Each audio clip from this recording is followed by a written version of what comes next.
Alrighty. I think we're live. I think this is happening. Let's see.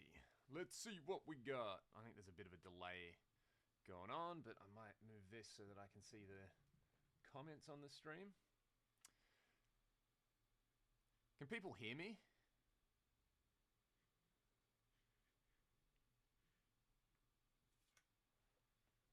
Let's see how we go.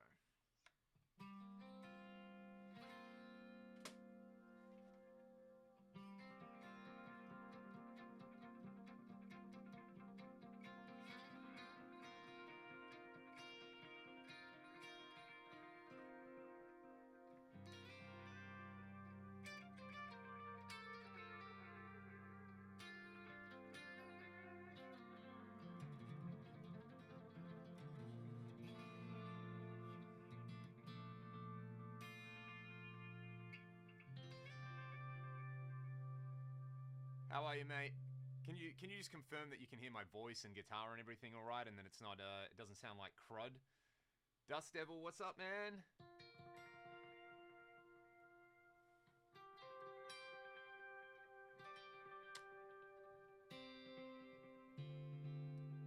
G'day, Ron. How are you, mate? Thanks for tuning in.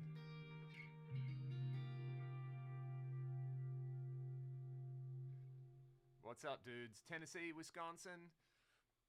It's yeah, welcome from the future. I hope this is all coming through. Alrighty.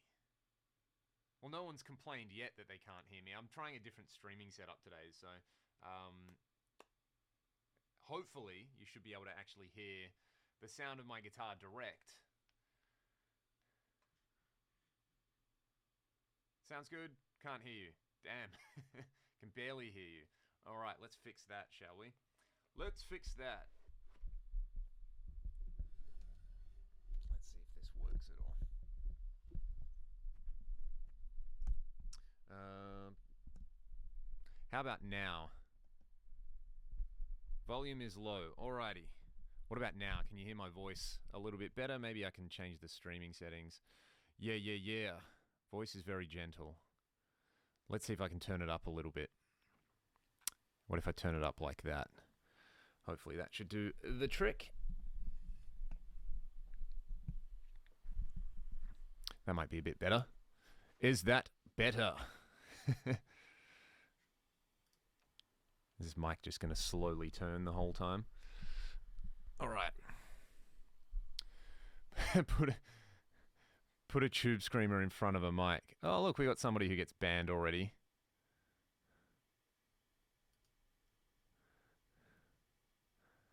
Wicked. What about the guitar? Let's see if we can hear the guitar any better.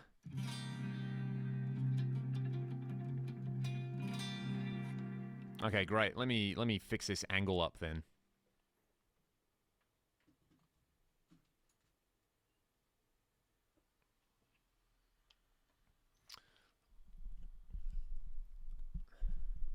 There we go. Hopefully that's a little bit better for you guys. How's everybody doing today? Everybody, I imagine in the States and Europe it's still... Jesus Christ. Where do these things come from? Let's see. Yeah.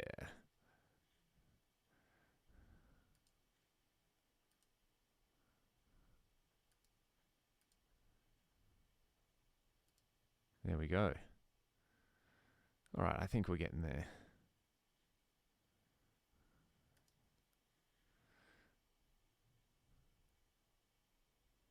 Can barely hear the guitar. Man, how do I ban this dude? Okay. See you later, Edgelord. Alright, so it's really, really quiet compared to my other videos. I'm trying to use a webcam and this streaming and have all my voice go through my interface and things like that. So let's try some mad distortion, shall we? If not, I'll put the stream back up. And I will just do it through my phone, because that's something we can do. Let's see. I think this one I want. Let's try that.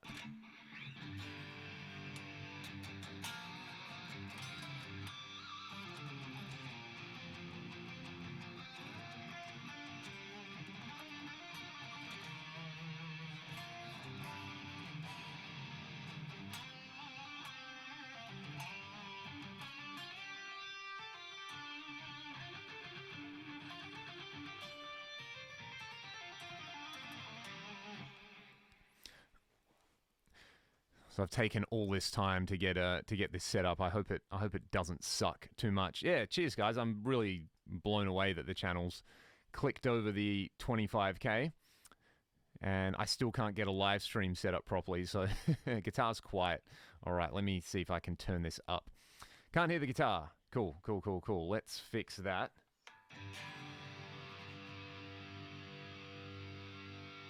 I wonder. Okay, let's chuck something on this which can turn it up.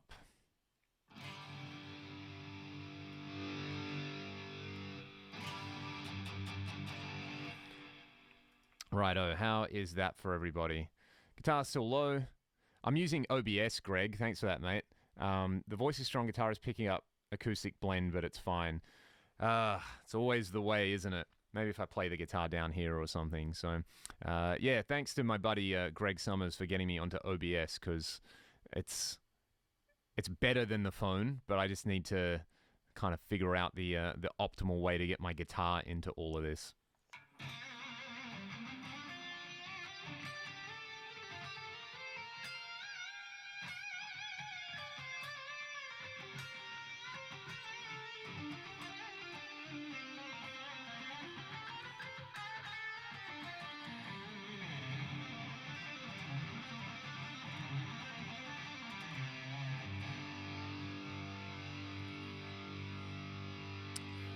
Let's see, let's muck around with this. Okay, I can see what's going on there.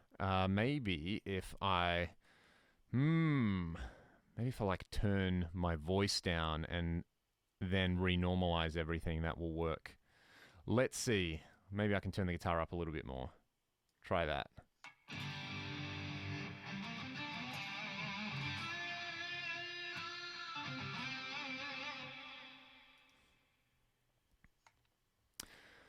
Alrighty, should be able to adjust that input, as a source if you haven't already. Ah, my man Greg. Let's see. Let's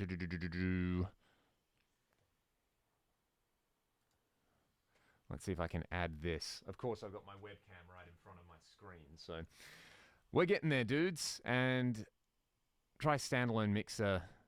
Okay, cool. I've got the UAD thing going on. Let's see, audio, maybe this will work. And then, sounds like it's played in the hallway outside the room. Well, that kind of sucks, doesn't it?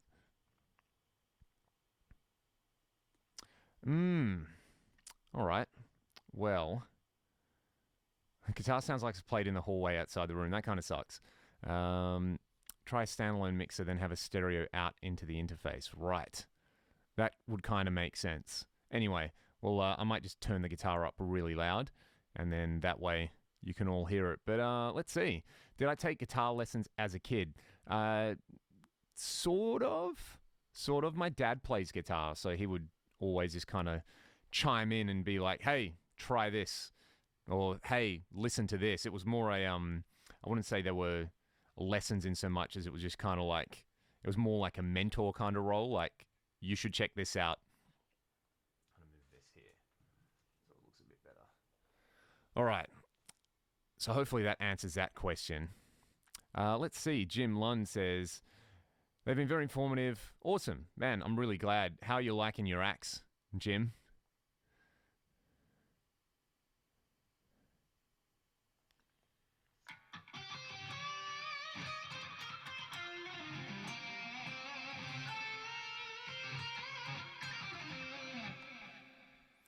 Right, that makes sense. That makes sense that it's still beta because, yeah, it's been really, really fiddly to set up. But, hey, you know, if it looks good for you guys, I guess that's the main thing. It's really, really strange. Headphones help as well so the mic doesn't pick up sound, but I know that mic is low output, so maybe it's just, yeah, maybe I need a condenser or something like that. Alrighty. So Jim is enjoying the axe. That's great, man. Random Eventide question from Defcon Clark. How many effects can you have in one preset on the H9? The the way that works is that you can run one algorithm at a time, and some algorithms, like there's an algorithm called spacetime, which is chorus and delay and reverb in the one thing. Others are just like just a stereo delay or just a reverb. Matt is going to go see Frank Gambale when he comes to town next week. That's sick. Frank's, what an amazing player. And a very important guitar player for like Australia as well. He was one of the first guys to kind of get out of Australia and go and really have some success as an instructor overseas, which if you consider pre-internet, that's pretty phenomenal, which is cool.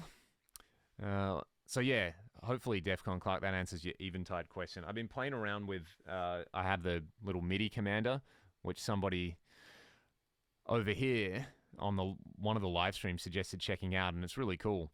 And that kind of opens up a bit more functionality with the H9. Do you ever try one of the JMP 2203s? Oof. 78. My buddy Troy has a JMP badged Super Lead that's been modified to be 2203 spec, and we use that not a lot on Back to Zero, but on one song we used it. And if you listen to the Ragdoll Rewound, there's 4 or 5 songs on there which we tracked using that 2203, and it was just like, it's just such a good amp. And as you said, boost it with an SD1. It's so loud, but it sounds so good. Catalyst Collide, thanks for all the detailed Axe 3 video. They're super helpful. Just pick one up. Awesome, man. I've been going through all the vids. Yeah, there's still things that I'm learning on it. It's kind of like every day I go through and there's like some block or some way to set it up. Like there was a MIDI mapping thing that somebody turned me on to yesterday or the day before, which I didn't know about, and that's super cool. Right. I see what you mean, Greg. Gotcha. What is the Aussie water that creates all you fine guitarists?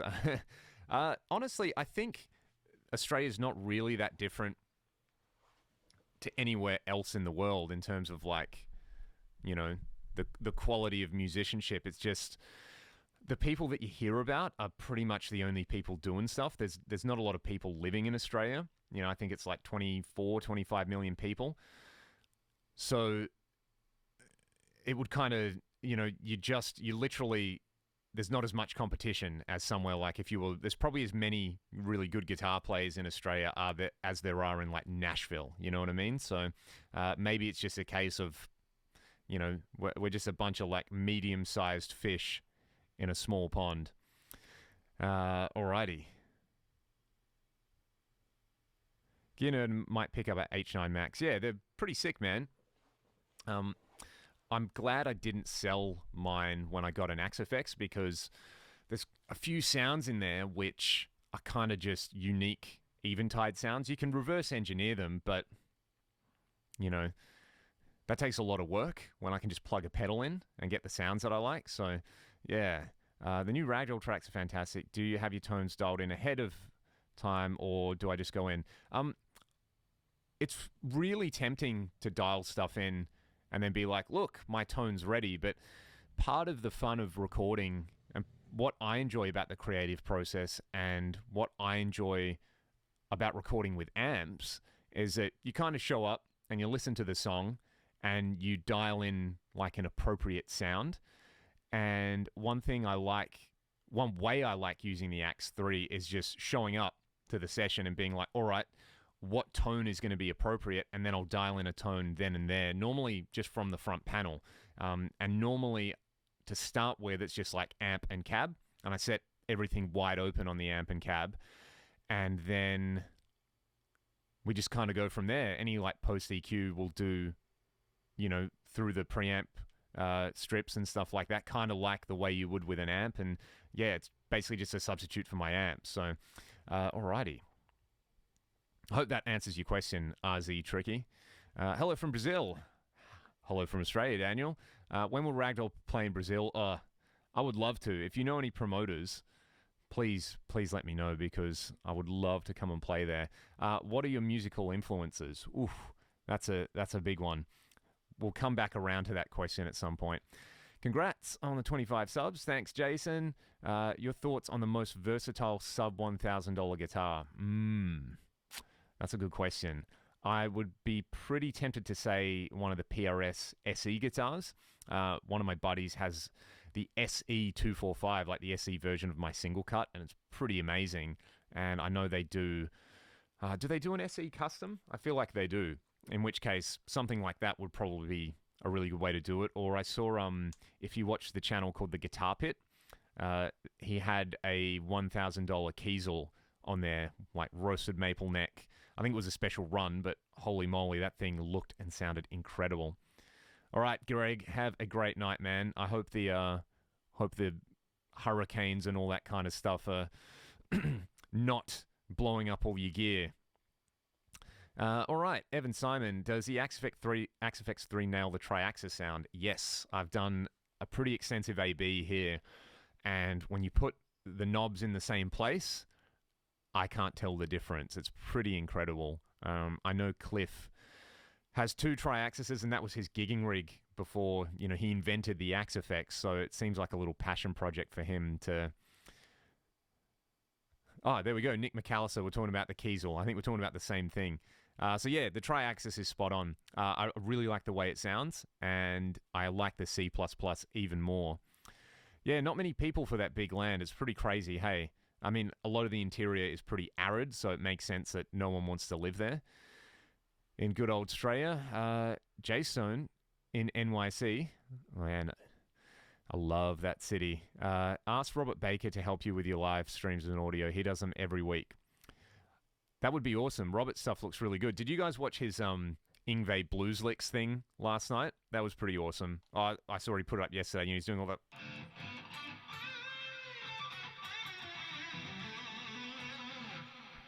So that was pretty sweet. Custom 24 Stealth, sick, man. I have 2. Yeah, the SE stuff is really, really good.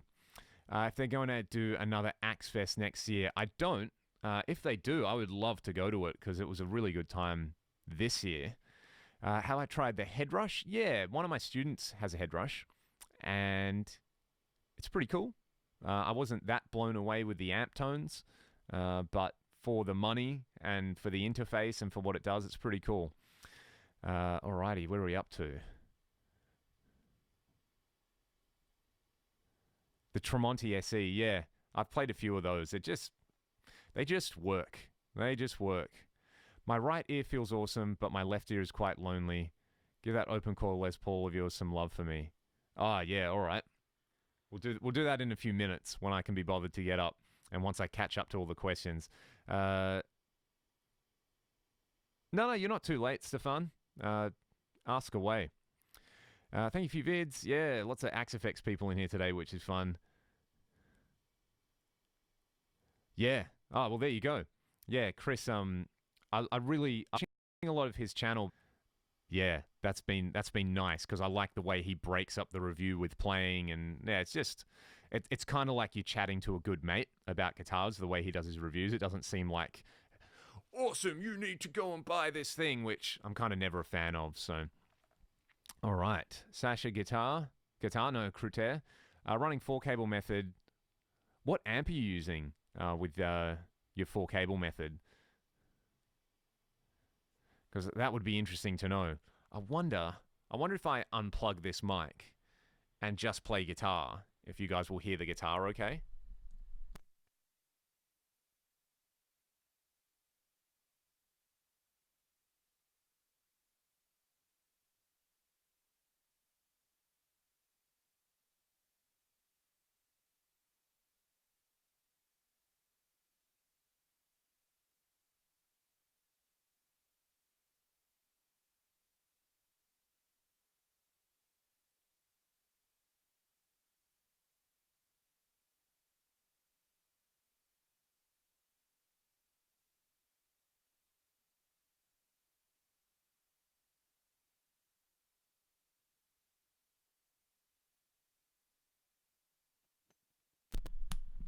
Okay, I think we've discovered the problem. Let me see if I can. So OBS is not picking up SPDIF. That's what's happening. I'm going to run a cable Oh, sounds like sirens and stuff like that. So the reason the guitar sounded so quiet was because the mic was picking it up. Not good. Let's see if I can run a line.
All right, do you guys want to tell me how that is? Hopefully it's not distorting and you're not all grabbing your ears. There we go. Sick. Sick. Alrighty. Hopefully you can hear the glorious chunk that's going on.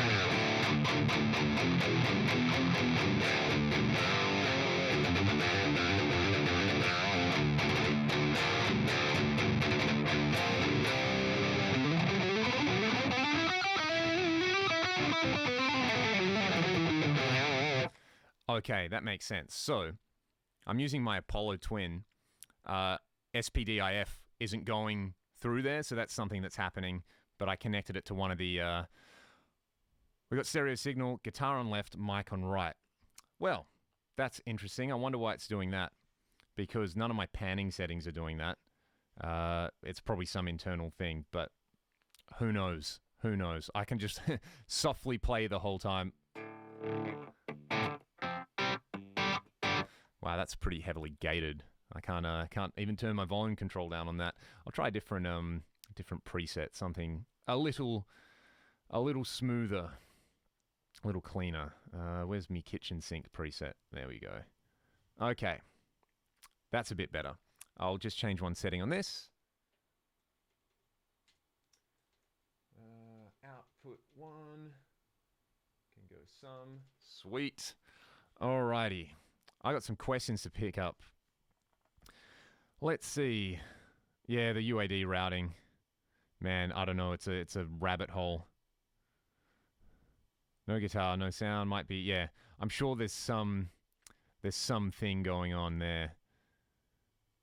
Let's see, Evan. What do you think is the easiest Mesa to play?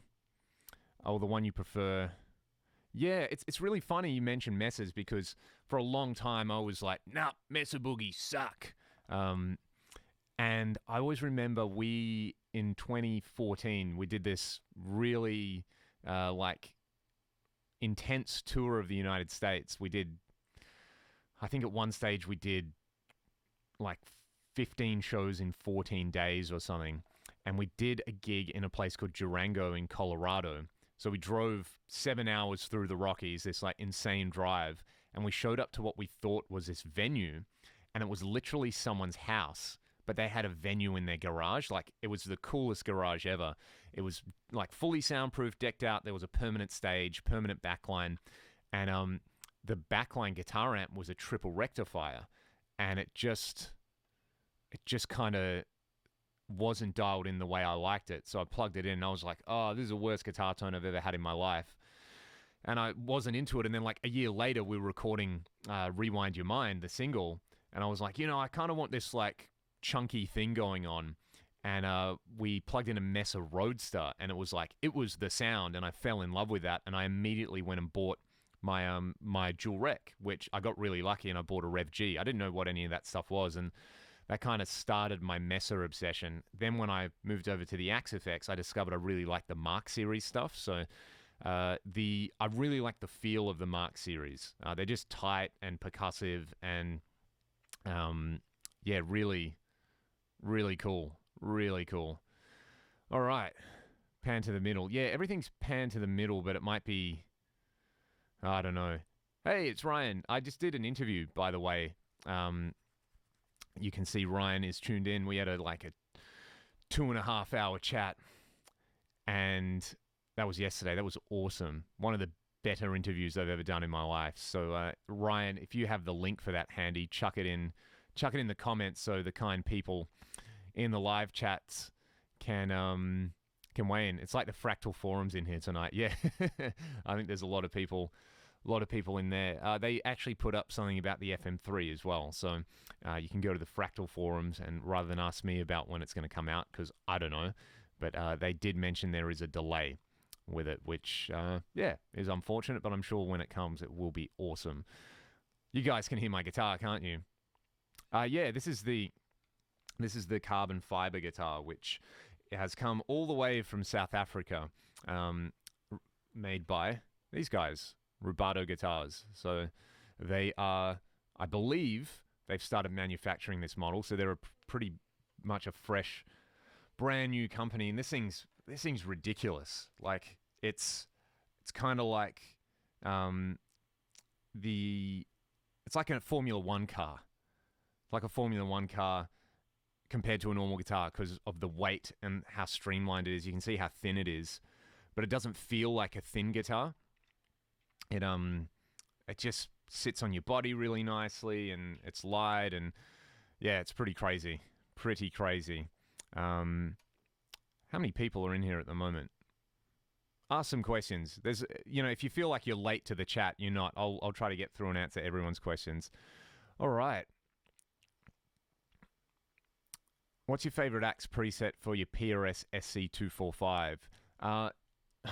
Honestly, all of them, because that guitar, I just really like the way it sounds. Most of my presets are built around that guitar. So it's been interesting going with this because this guitar is significantly brighter than my SC. It's got like a similar amount of chunk, just it's sort of like if the SC, I don't know, it's like got this low mid focused about it. And then this has like an upper mid focus about it. Artist tone matching tutorial tips. It's something that personally I don't have a whole lot of enthusiasm about. Just because, I can put up something which I think sounds like Metallica, and then the people who have been intently listening to Metallica for their whole life will listen to it and be like, no, that's not the way to do it. You got to do this, this, and this. So it's not something I spend a whole lot of time doing. And for the gigs I do, I don't like go in and try to match the sound of songs. I just try to have, sounds which work in the context of the band I'm playing in. So, I'm trying to do the 5-minute tones thing and keep that pretty regular and get stuff which is like Metallica-ish, Aerosmith-ish, Lamb of God-ish, if that makes sense. So, Jason Wade, are the Ultras any good? The Ultras are really good. That was my first Axe effects. I got one in 2016, and man, I literally toured the world using that unit, running it direct, and everywhere I played, it sounded epic. So the Ultra is really good. The big difference I found between the Ultra and the AX8 is that the AX8 was so much quicker to dial in, and then I find the 3 is even quicker to dial in than the AX8. So yeah, maybe try find a used AX8. That might be the way to go. Did you upgrade to 8 on Axe 3? Yeah, I've got firmware 8 on here. I just love getting new stuff, so I always update the firmware. And I figure as well, because of the way they do their public betas, it's good to update it and give feedback because that makes the product better for everybody. Do I still have the GT1000? Yeah, I've still got one on loan, and it's still here. So I need to, over the weekend, jump on there and upload some presets that I made on it because it's a pretty cool sounding unit. Have I ever had a phase of boutique guitars? I think the closest I got was I bought a bunch of Hamer guitars a while ago when they were really cheap, And I've got a couple of them sitting up here, and they're really, really great. And obviously the PRS stuff, but I don't own a Sir or an Anderson or anything like that. Oh, dude, if you can find, saying this to Hyperbole Kid, if you can find an SC245 from like 2008, 2009, do it. Okay, so Ryan, you can't link that. I will link that, jamazine.com. Let me do that. Because that was pretty interesting. I think a lot of people will enjoy what we talked about, because we talked about, you know, bands and touring and YouTube and, you know, how it works and how to sort of get around there. And if you're thinking about starting a YouTube channel, you know, things to think about. And yeah, it was really good. Okay.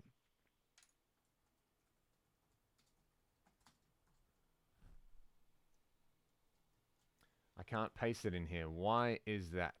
Maybe because I didn't copy it. Let's see if that works. There we go. So if you guys want to listen to me rattle on about music and guitars for 2 hours, you can do that. Where are we up to? I currently have a Helix, an 11 rack THU, and a bias. Wow. Just wondering about the Fractal stuff. Yeah. Honestly, when I was looking to get a modeler, I went and tried a Helix, and I thought it sounded really good. And I was sort of like on the fence about it. And the thing which, at the time, I was like, I need something to tour with. I went and like spent maybe an hour and a half with a Helix in a music shop. Really like the clean tones. And for what I, you know, obviously what I do, which is a lot of, that's not even distorted. You know, stuff in a drop tuning. I liked the way the Ultra sounded better, and I could get a used Ultra for a lot cheaper than a Helix here. So I went with the Ultra and kind of never looked back. So if you've got a Helix, you've got an epic sounding unit there. I wouldn't, you know, you're not necessarily missing anything by going over to an Ultra, in my opinion. I think you'd be better off going to an Axe2 or an Axe3 if that's the way you wanted to go.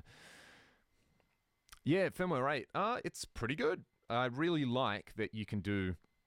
I wonder if I can screen share with OBS. I know I can do that, but I don't know how to do it. I like the different input options that are going on, and like stuff like the Plexi. This is probably going to be super bright, so I'll tone it down a little bit. Let's try do this. There we go. Like the Marshalls feel really good.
You know, you've got all that dynamic range in there, which is good. You know, they're really they're always kind of like incremental improvements, but I always try to, before I update the firmware, record a DI clip, and then I'll compare the before and after sounds, and I can hear a pretty big difference with this particular firmware. So if you like tweaking and you want to go back and, you know, upgrade, you might have to tweak some of your presets. So, but that's kind of part of the fun, I guess. Where are we at? For my new Les Paul Custom in Indian Rosewood, is this better that I put a maple top on this? The fretboard is ebony. For my new Les Paul Custom in Indian Rosewood,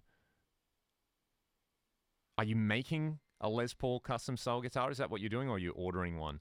Because it's kind of I don't know, man. There's so many factors in with guitars like that. I really like the combination of ebony fretboard and maple top on a Les Paul, but I get that the classic Les Paul custom thing is all mahogany with ebony. Ebony's definitely going to be closer sounding to a maple fretboard. It's quite a bright sound, in my opinion.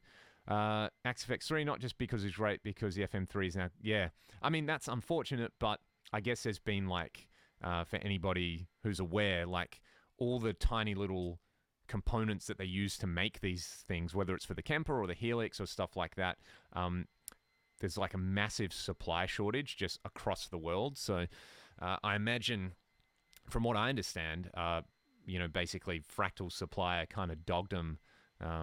This was something Cliff wrote on the forum where it was like, you know, they had this supply of stuff ready to go, and then they sold the parts because the supplier sold the parts to someone else because they're in such high demand.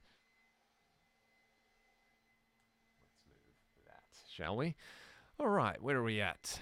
I agree that it's magic in a box, Ron. It's pretty amazing. Have I tried tone matching or capturing profile on amp sim? Interesting. I haven't, but there's no reason why you couldn't do that. And I imagine it would be quite straightforward because you could use, it'd be really easy to set it up so you're using the same cab IR. Yeah, I see no reason why you couldn't do that. As long as you can get all the cabling happening, then it should work. I haven't tried it though. All right. And those neural DSP sims do sound really good. I totally agree. Advice for layouts on the FC12. I've got an FC6 here. I'll talk you guys through the way I have my layouts. Let's see.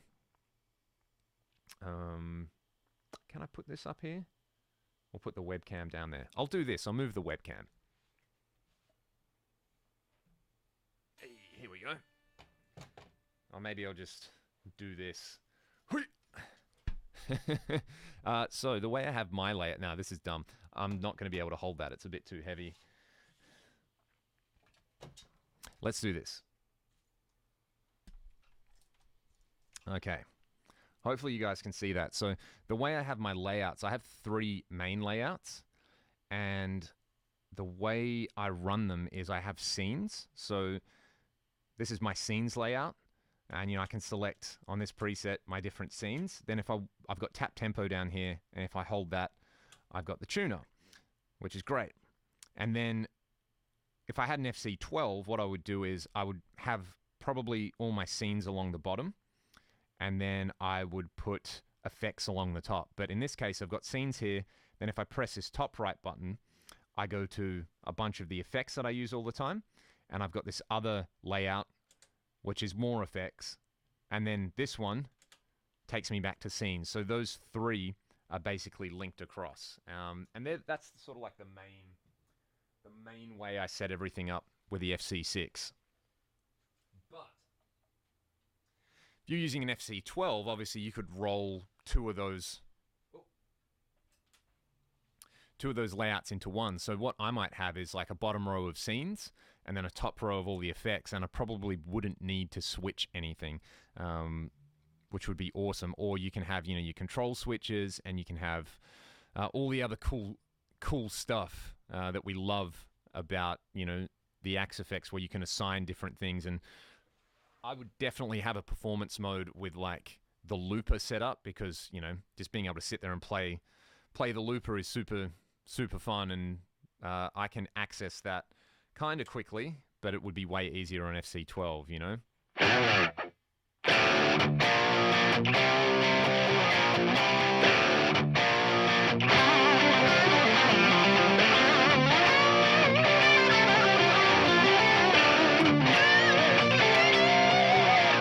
All that kind of stuff.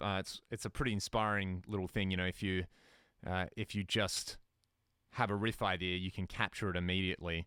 So yeah, that would be kind of my advice for the FC controllers. Let's see, the XFX has Darth Vapor, right? I run modular and analog sensor. Oh, dude, can you please upload some videos? Have you got videos of that? I feel like I've seen this channel before, and checked out some of your stuff. But yeah, it's phenomenal. It's a phenomenal effects processor. I think something missed on Axe 3 is how good it is for home musician. The routing pushes it over the top. Yeah, I would agree. It's really, really good. You can make it the centerpiece of your little home studio. It's pretty amazing. So Stefan, my luthier at Montreal. That's always a tough one.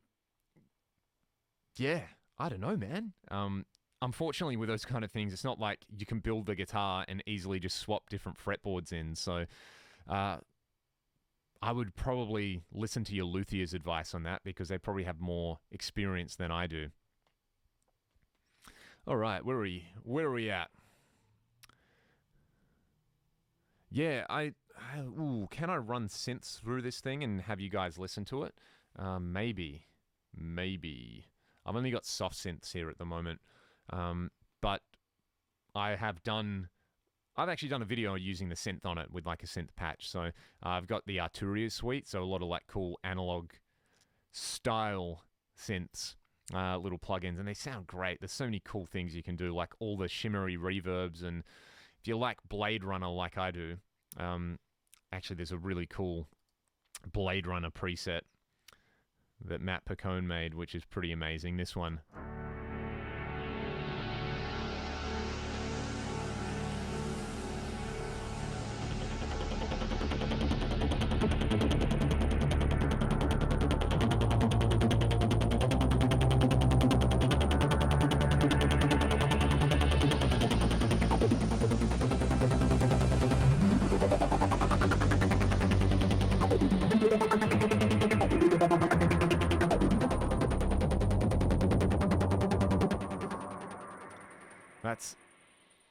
That's all Axe Effects. No video, but lots of audio, right? Dude, do it. That would be, you know, I'm a total synth noob. Like, synths are fun, but I'm in no way a synth expert, and I'm sure that people would eat up some videos, would absolutely eat up some videos with the Axe Effects 3. I have a question for the group. What's more important for tone on a guitar, tone wood, fret material, or electronics and hardware? Ooh. Here we go. All right, Defcon Clark, I'll see you later, mate. Yeah, I would be interested to know what people think about that, because this is often a topic I refuse to touch with a 10-foot pole. All right. I mean, this guitar's not even wood, and it sounds like a guitar, so that's pretty awesome.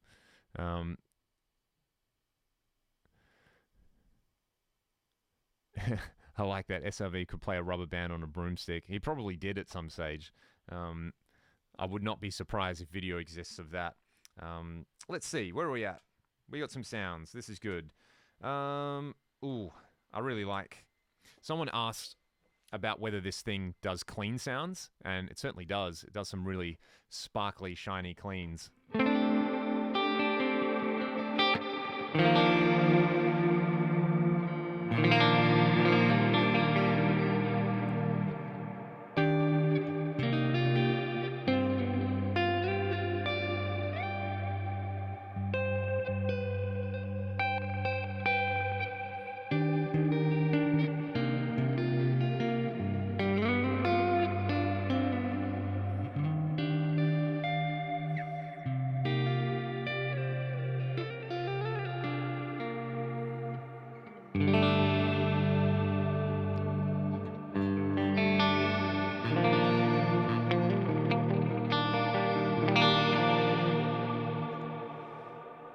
Okay.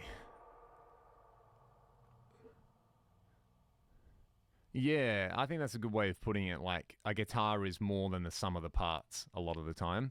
Let's see, Joe Hernandez, question about acoustics, interested in Matons. Matons are like pretty easy to get in Australia, obviously. And my first really good acoustic guitar was a Maton 808, like the one Tommy plays. And I did a gig, and at the time, I went straight from the gig and I went to my girlfriend's house. And this is, oh, geez, how long ago was this? Nearly 10 years ago now. And where she lived, there was like a long driveway that kind of went down and you parked up against. So it was like quite far into the block of land where I parked the car. And Woke up the next day, got in my car, drove home, and I was like, oh, I can't remember. Like, and then I parked and I went in and I came out. I was like, oh, I can't remember letting the window down while I was driving. And then I checked and it had the little strip pulled off. And I was like, where's my guitar? And I called her up and I was like, did I leave my guitar there? And she was like, no. And yeah, basically, long story short, my guitar got stolen. So that was a really, really nice guitar. And I still miss it. But another company to check out from Australia are Cole Clark. I've still got a Cole Clark, and I think they sound better plugged into a PA than a Maton does. But if you just want a really nice acoustic, the Maton stuff's really quite nice. All right, Darth Vapor, thanks for weighing in. That was awesome, and I want to see some synth stuff with the Axe FX3. All right, so hopefully that answers your question, Joe.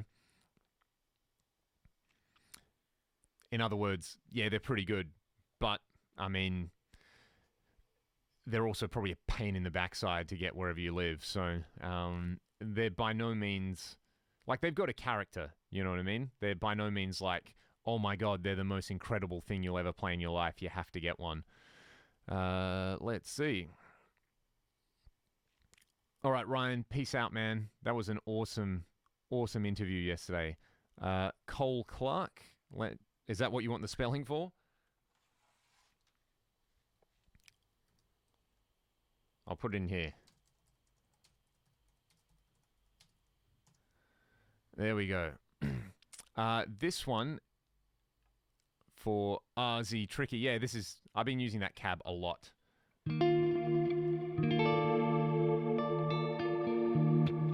And this is a preset with a bunch of Messer amps on it. So there's a rectifier. I'm just going to tune down to drop C really quick.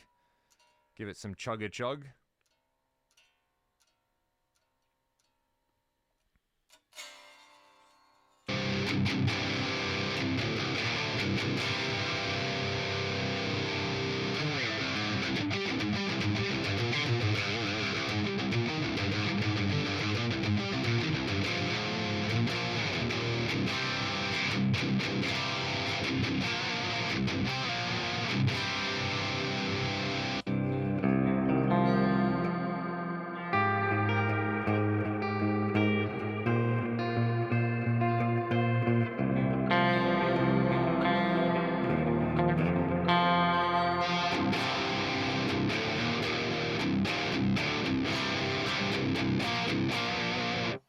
So there's a bunch of different messes in there, which is pretty fun with the same cab.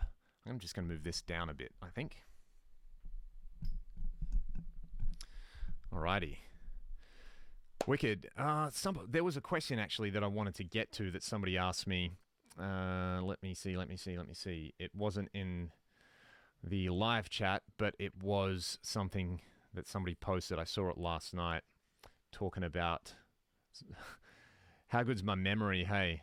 Talking about something. Let's see if I can find it in the comment section.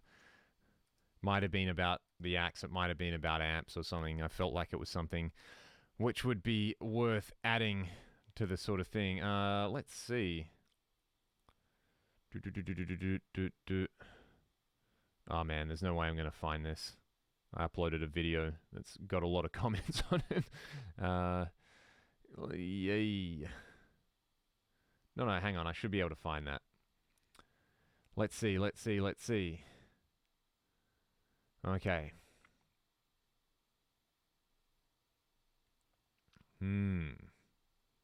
This is incredibly interesting for you guys to look at me like, where is it? Let's see.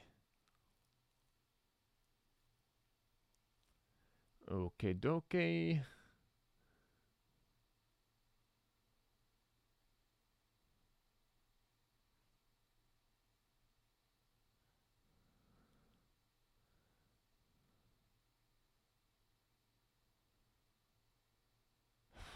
Let's see. Where did I see this? Maybe I just dreamt about it. Maybe I'm going crazy. Okay, I'm going crazy. I'll have to come back to that and do a detailed Q&A. I'm going to put up a that's what it was. That's what it was. Somebody asked me a question Maybe it was about the Blackmore video. Maybe it was you, Jason. But there was another thing somebody asked about how I make videos. So I've done a video about that. I'll put it up later tonight, my time. Something like that. All right. Must have been on the Blackmore video. I'll have to go through. Answer it anyway. All right. Tim from MT's in the house. What are you fixing at the moment? A roller coaster Gibson Custom Shop 339. Yeah, if anybody doesn't know what the term ski jump means, then Tim will tell you all about it with guitar fretboards, because I think that's what he spends the majority of his life correcting. I don't think this one has a ski jump on it, but it would still be interesting to scan because it plays really, really nicely. All right, Jay Stone, take care, my man. Thanks for tuning in. I'm going to clean this up. Yeah, the mic, yeah, there's something going on that I don't have time to fix at the moment.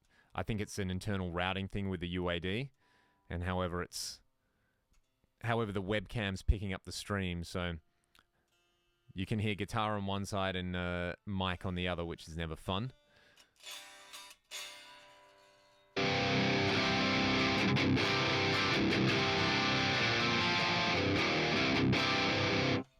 How good is being able to play a major chord in like drop C? You know, if you take root fifth and major third.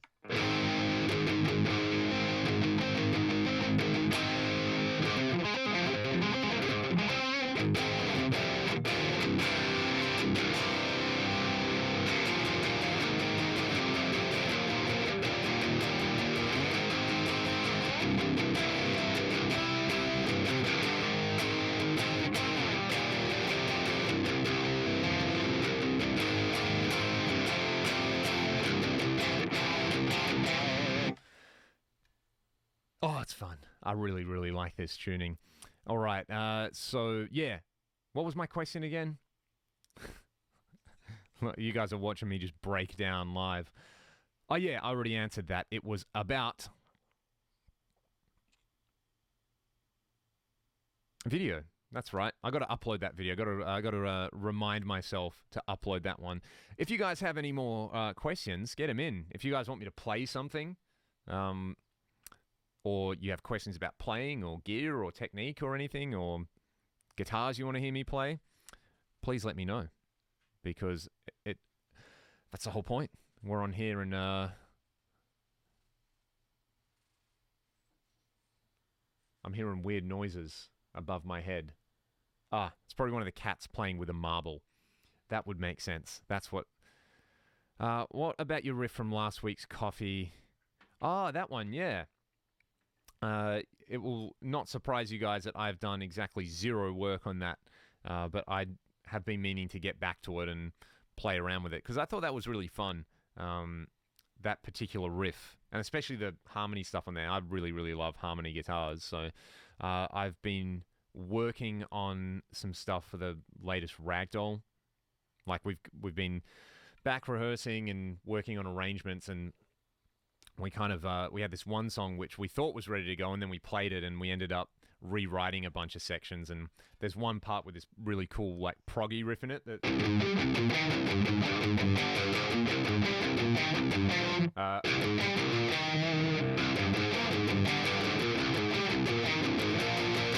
which we thought was pretty cool. So, do you have any guitars with a detuner? I do, actually, but I don't have it set up. I've got one of the PV Wolfgangs, and that came with a detuner. But because I don't use the locking nut on that guitar, because I never used the Floyd, I just took the detuner off. But it worked pretty well. If you're a Floyd guy, then I think that's a pretty good option. Let's see. Alrighty. Well, I'll have to get back onto that riff then. It's always nice when they get wedged in people's heads. Let's see. Number one tip for transferring a tone from the studio to live. I would say probably post EQ. And a lot of the time, the high and low cuts you use live will be more extreme than what you use in the studio. So I'll give you guys an example. This particular patch, I don't have a post EQ on it. So let's put a post EQ on it. This is with, where's a high and low cut at the moment? So this is with the high and low cut at 80 hertz for the low cut and 10K. What I would probably do, I have this live guitar EQ preset. I would probably set the low cut to about 100, 120, and I would set the high cut to about 6.5K. So without it,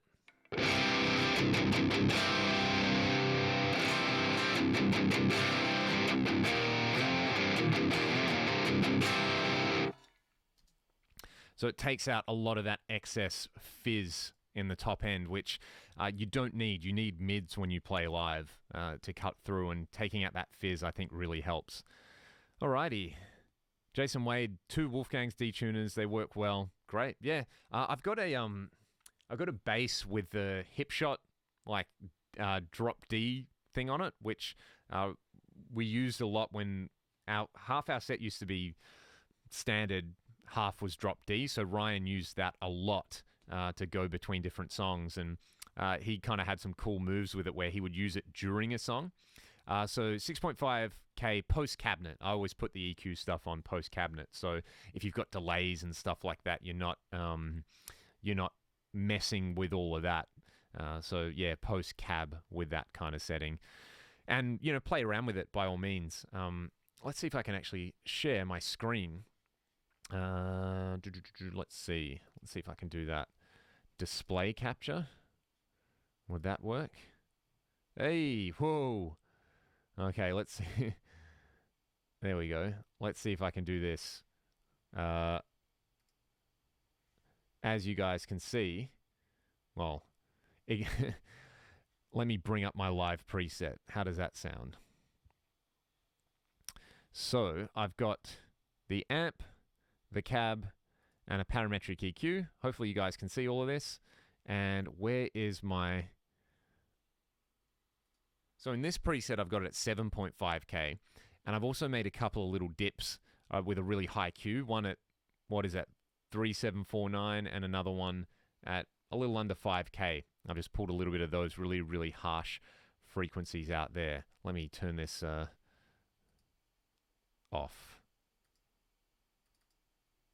There we go, I think. There we go. We're not... No.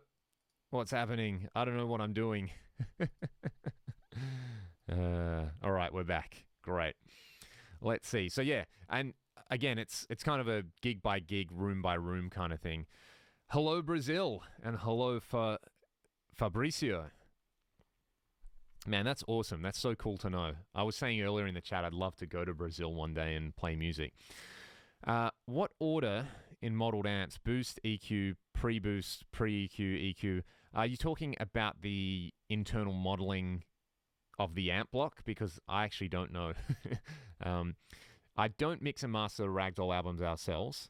One of my best friends, Troy Nababan, amazing guitar player, amazing engineer. He mixes everything. And then we had our album mastered by a guy called Paul Logus over in the States. And Paul, we can only see you, so you guys can't hear me. Let's see. 222. Hopefully you guys can still hear this. I hope you can hear it. If you guys can't hear me, please let me know. Let's see. Good morning, Mikati. Hopefully you guys can... Hopefully there's nothing up with the audio. Let's see, where were we? So yeah, basically my buddy Troy records all that stuff, mixes it, produces it. He's phenomenal. He knows far more about this stuff than I do, and most of the stuff that I know, I've just stolen from him. So, okay, we've got sound. Great. Let's see. Where was my question? Oh, that 80s tone. What I would normally do for like an 80s style thing is you want a Marshall amp, and you want to pre-boost it either with a tube screamer or some kind of pre-EQ with a really big boost somewhere between 800 and 1.5K. And then after the cab, I would do a bit of post-EQ as well.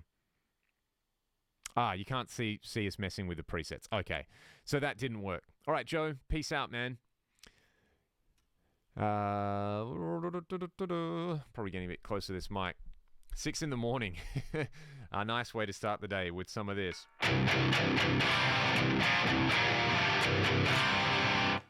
I'm on the Atomica at the moment, actually. This is maybe a little bit bright with this guitar. This one's voiced a bit more for my SC245, but I love the lead sound with this amp.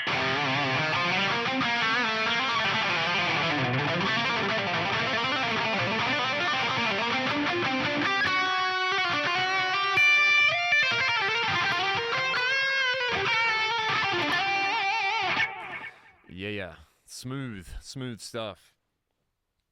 What if I move back? Maybe you guys can actually, maybe I don't have to prop my guitar up while I'm doing that. Oh, this is way better. Much nicer.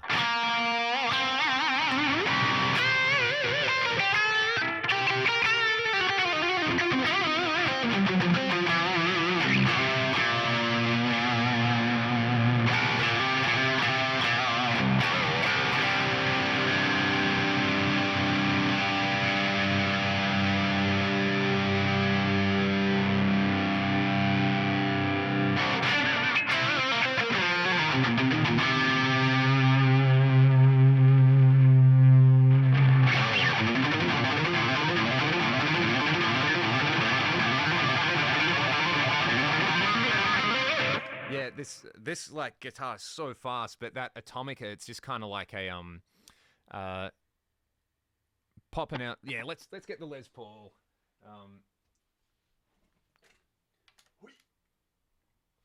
Here we go. I did mention this before with the upside down switch, but the Atomica for me, it's just such a percussive amp. It's great for that like Nuno, Van Halen, Paul Gilbert kind of thing. So you just had a coffee at 11 o'clock at night. I had a coffee at, what, 2 hours ago now? So, anyway, this thing. Whoa!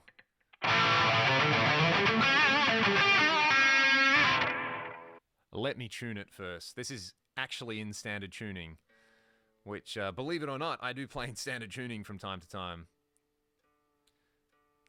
It's really interesting, actually, hearing the difference between the rubato and this, because I thought the rubato sounded bright, but that's compared to my PRS, and then this guitar actually sounds really bright. They both have that Telecaster from Hell thing.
Whoops.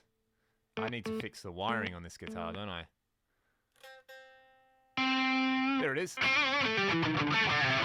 Man, I love the neck pickup on this thing for clean stuff. Let's see.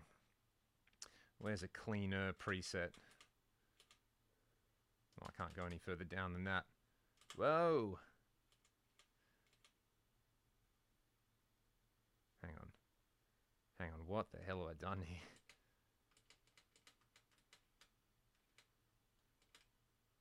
Okay, I've never seen this thing before. Why is it doing that? Oh, because I've got MIDI mapping on. What a moron. What a moron. I need to turn that off.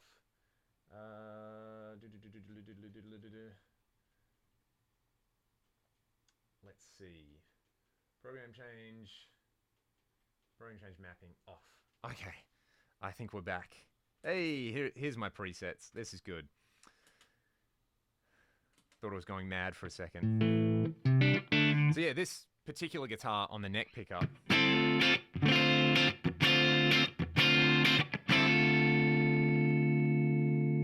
Gorgeous. Bit of drive, bit of delay.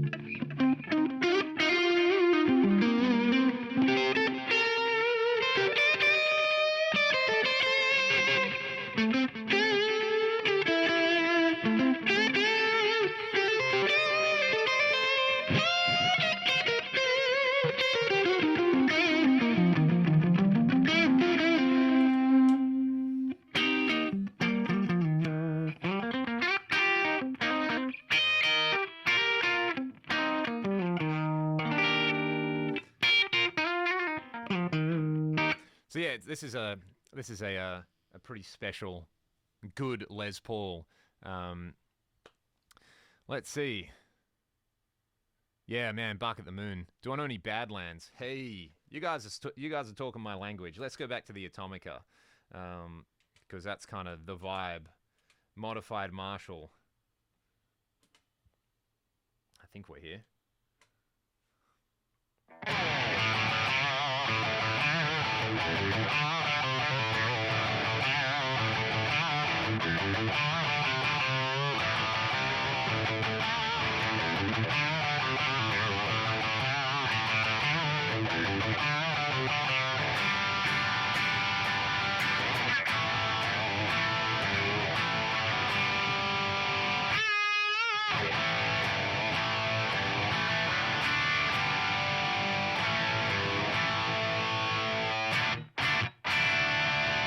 What does it do?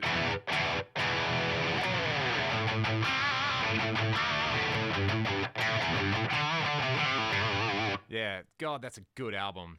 What a good album. Ray Gillen. Poof. What a voice. Are you guys Sabotage fans? I imagine there would be some Sabotage fans in there.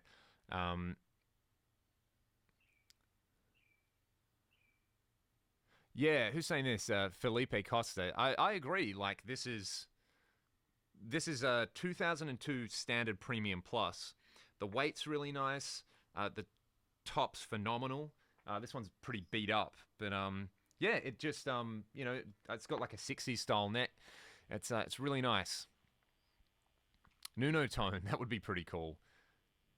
Yeah, like the MP1, and he used some kind of, what was it, like Macintosh power amps and a Rat, and that's pretty awesome. I was about to go on a massive tangent. Oh yeah, Sabotage. That's what we were talking about. If you've heard the song Strange Wings, Ray Gillen is on that one.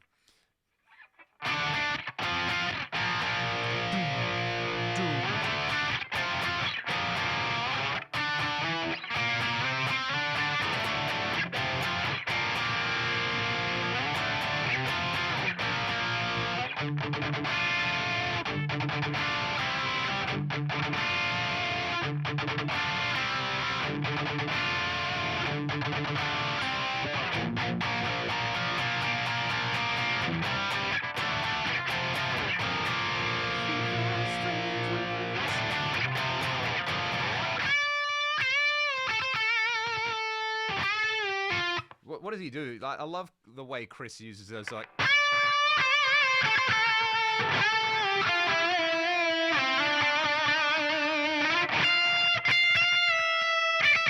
Yeah, he's got.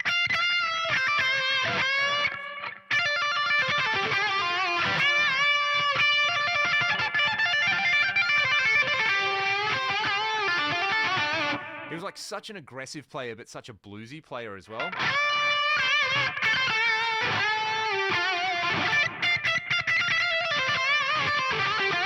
You could really hear the like Michael Schenker influence in there, and Hall of the Mountain King. Let's go back to Drop C. And we'll get the chunk machine out for that one, I think. How does that one go?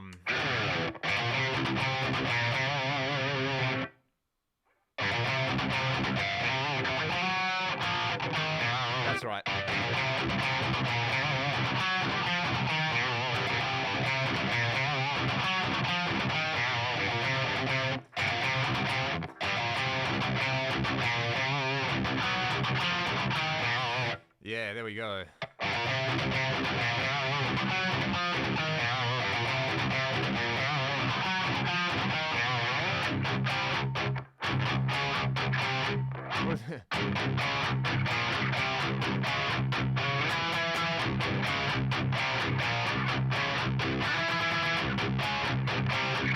Something like that, but that's a kick-ass riff. Hey, Mark, what's up, man? How you doing? I had a question for Mark. I know you said you were thinking about buying an Axe 3, and I actually haven't heard much from you at all, so I was wondering, how's that going, or are you still rocking the AX8?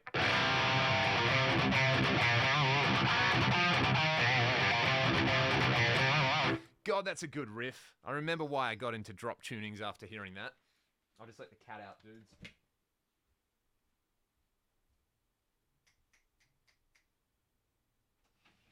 Yo.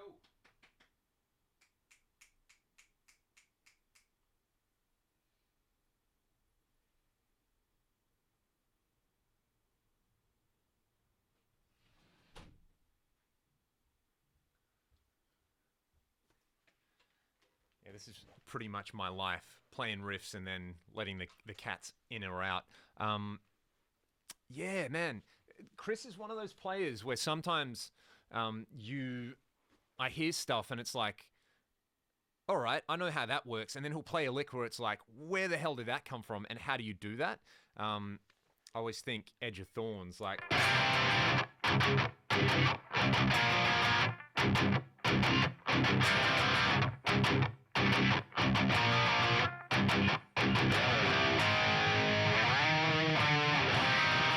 And then the soul,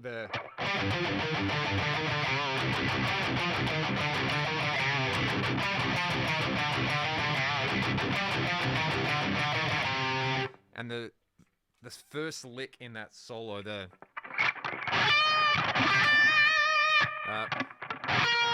do you play?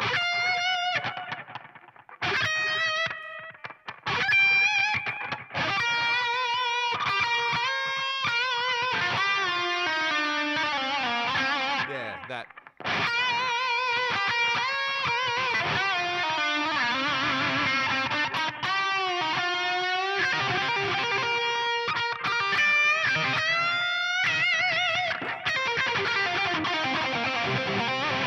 Like, yeah, just beautiful stuff. He was a really, really big influence for me. I listened to Sabotage a lot. Which probably wouldn't surprise a lot of you people if you've listened to me play the guitar before. If it's like, oh, you're a guy who likes Chris Oliva, it all makes sense.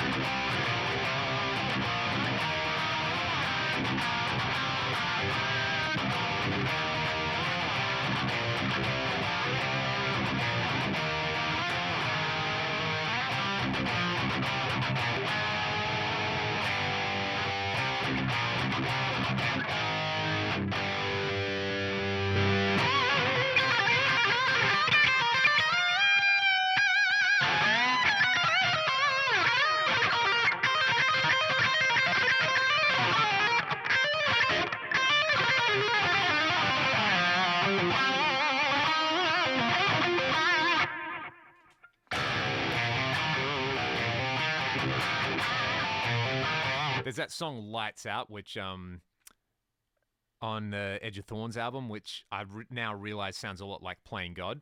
Yeah, and he had some cool tapping stuff as well. Oh, that's interesting that Hall of the Mountain King's hard to find in the States. I thought they would have been a lot bigger. Gutter Ballet is killer. Oh, Mark, awesome. Oh, man, it happens, hey. Like, I'm sure as a lot of you know, it's just like, holy crap.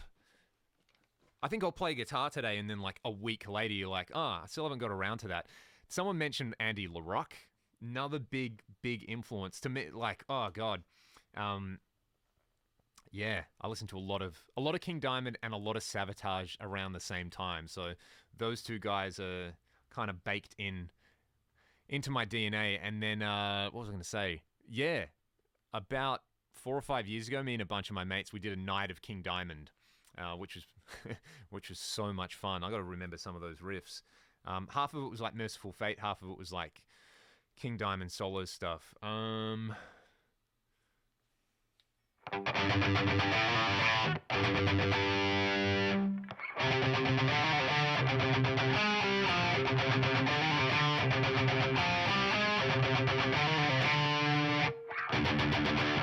Yeah, far out. I can't remember any of those riffs. I need to refresh myself. Gutta Ballet is a very good album. Of Rage and War. Thorazine Shuffle is a great song. Cheers for that, guys. Yeah, 25K, and we're doing all my favorite songs, and some of my favorite bands as well. So yeah, what was I saying? Andy LaRocque. Man, how does a riff from Abigail go? Da, da, da, da, da, da, da.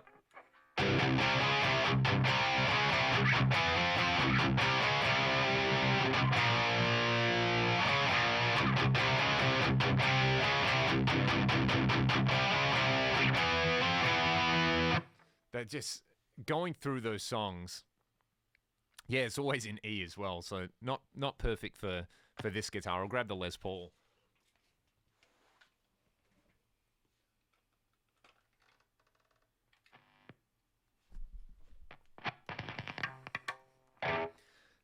It's got like a harmonic.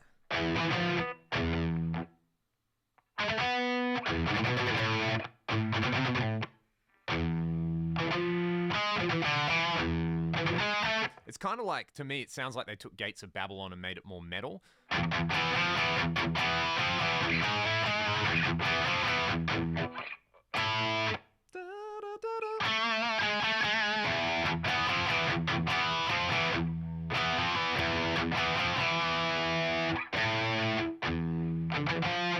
Oh man, I'm fumbling my way around this. Got my sound with the Axe, EVH played with Duran Duran. That's sick. That's really, really cool. Was it? I heard a song the other day, Power Station, Some Like It Hot, which was basically like Robert Palmer with guys from Duran Duran, and that's a sick song. That feel the heat. Anyway, here I am trying to figure out. Yep. Ah, that's right. Yeah, Warren Cucurullo. There you go. And you know, the Girls on Film video always is a interesting when that comes on. Like we've got a late night thing called Rage, where they just play music videos. And I remember being a teenager, and they had a Rage flashback, and they played that uncensored on TV, and that was like, whoa, oh my god, this is great. Yeah, Power Station was really, really awesome. That's a good record, man. There's some really good songs on there. Anyway, King Diamond. What other King Diamond riffs are there?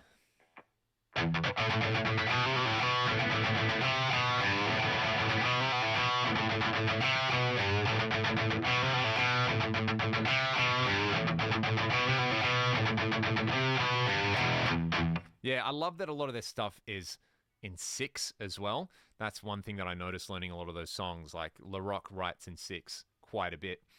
Great player. Really, really great player. Thanks for that, Brian. Thanks for tuning in. If you've got any questions, let me know, man. What other stuff can I dredge up from my teenage years?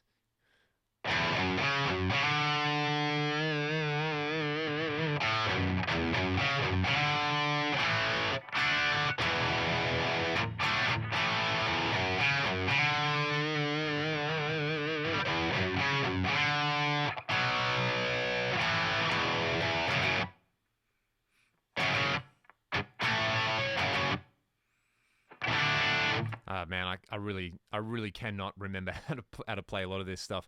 When in the band that eventually became Ragdoll. Before we were doing Ragdoll, it was myself, Cam. I was talking about Troy earlier, who now produces all our stuff, and another friend of ours, Mike. And Troy ended up leaving the band, whatever it was. We would just get together every Sunday.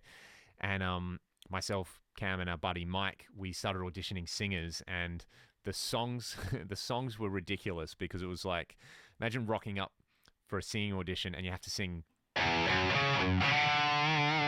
you got to sing Operation Mindcrime, and then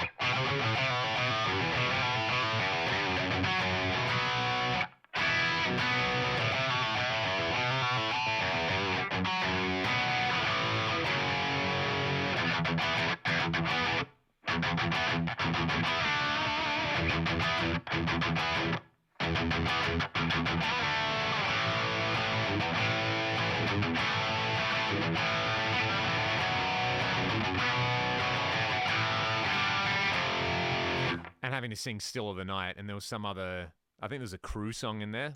Wild Side.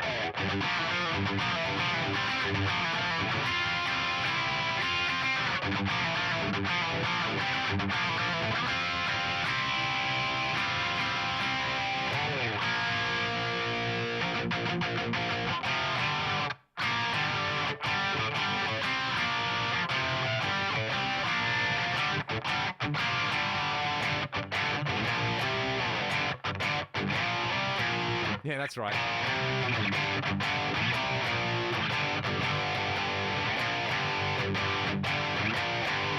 So yeah, that was a pretty that would have been a pretty unenjoyable audition for any of the singers who were unfortunate to run into me and my mates when we were 20, going, "Just sing it." And the great irony is, like, you know, we ended up playing with Ryan, who can sing all of that kind of stuff in his sleep, which was kind of a nice twist of fate at the end of it, I guess. Alrighty. Anybody got any other specific questions or song requests? I can just play Whitesnake riffs till I go blue in the face.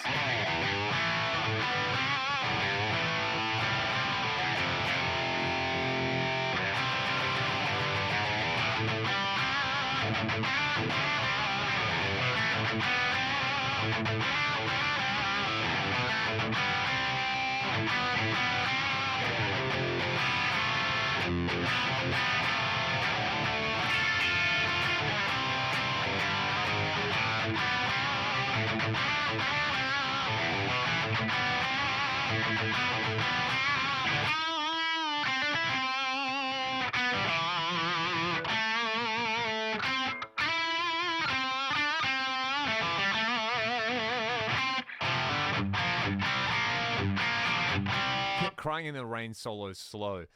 It works slow, actually.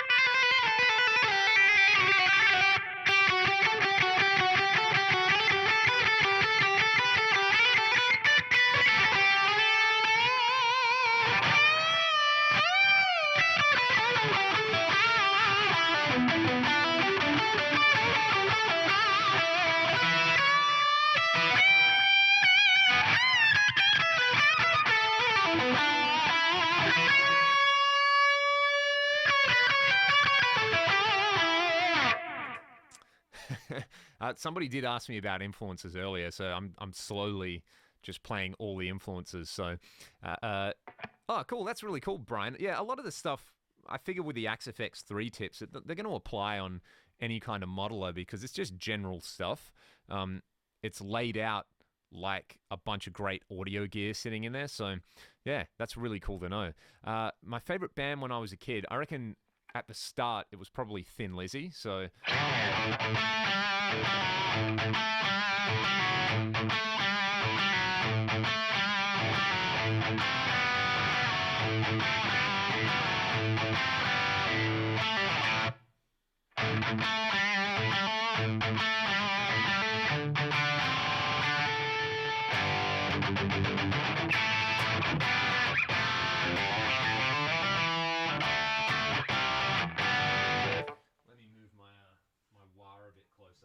I reckon the single most influential thing that ever happened to me in my life was I heard the solo in Don't Believe a Word. The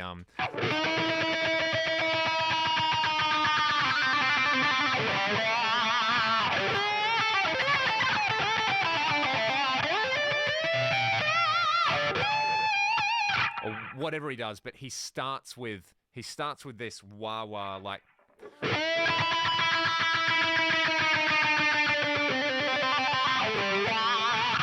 I remember that if I could do that on guitar, I was going to be happy. And I ended up quite a way down the rabbit hole, didn't I? Do you think an Axe 3 would be good for someone who's not much of a tweaker? Yeah, man, it's awesome. I'll give you an example. Because you can take an empty patch.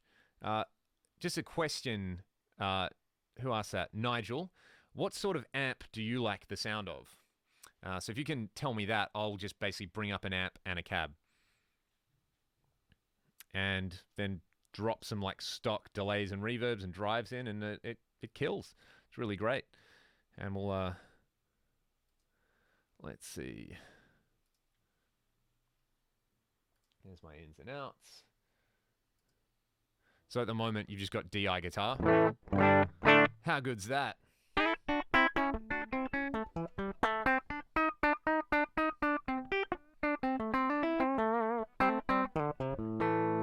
What I'll do is, while I'm waiting, I'll just drop an amp and a cab block in.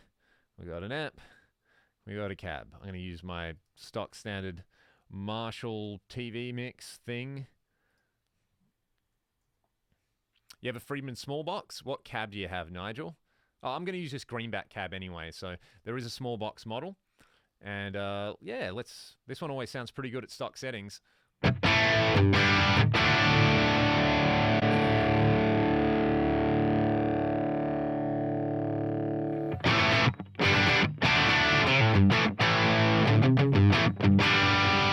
So that's pretty dry at the moment. With that, I would probably turn the mids up and the treble up a bit and turn the bass down a little bit.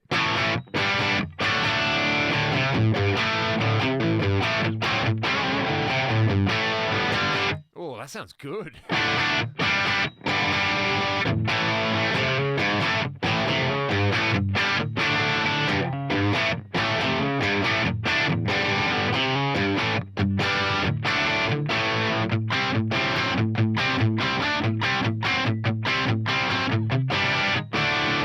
Maybe I would crank in the amp block that you can have a bunch of different preamp boosts. I'll chuck a I like the CC boost. Gives you this.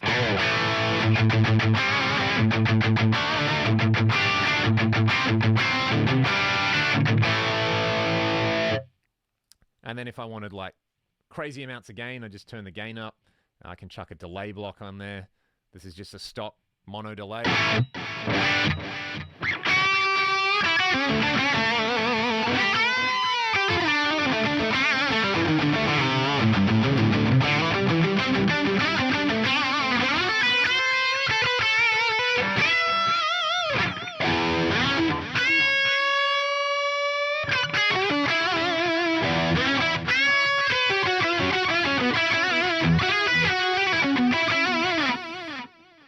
That sounds really, really good.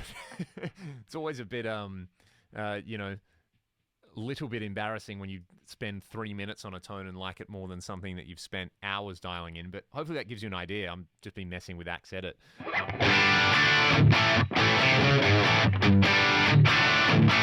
Sounds good. Sounds really good. So yeah, if you're not much of a tweaker, you don't have to tweak. There's this authentic mode on the controls, which sounds really, really cool. What else can I bring up? Yeah, I think that's a really good thing. It's a lot of people are like, oh, well, why should I spend this much money when I'm only going to use 3 or 4 sounds? If those 3 or 4 sounds are the best 3 or 4 sounds you ever have in your life, which in my case I think they are, then it's worth it, you know? Like, I really like this the Brit 800 number 34.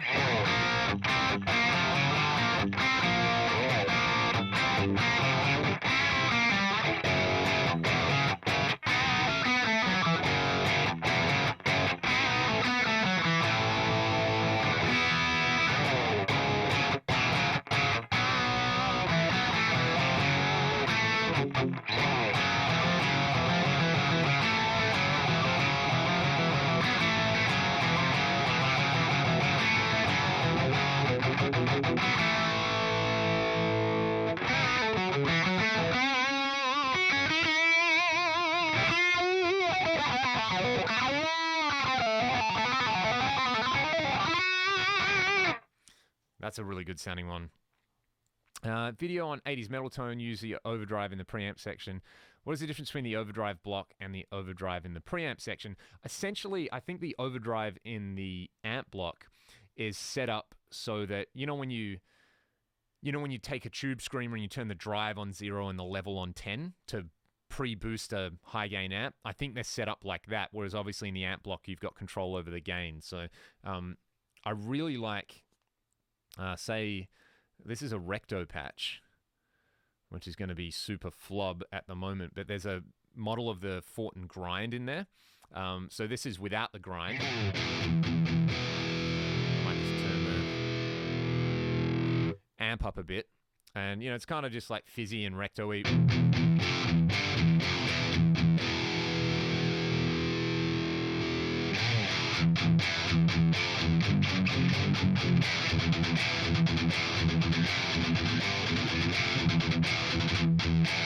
Which is really, really, really awesome with the PRS in a drop tuning.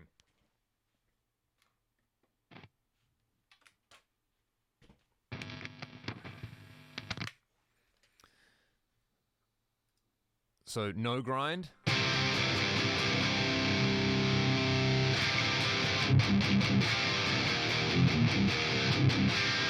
Just adds this awesome character to it, and then you can chuck like a multi-band compressor on that to tame the chugs.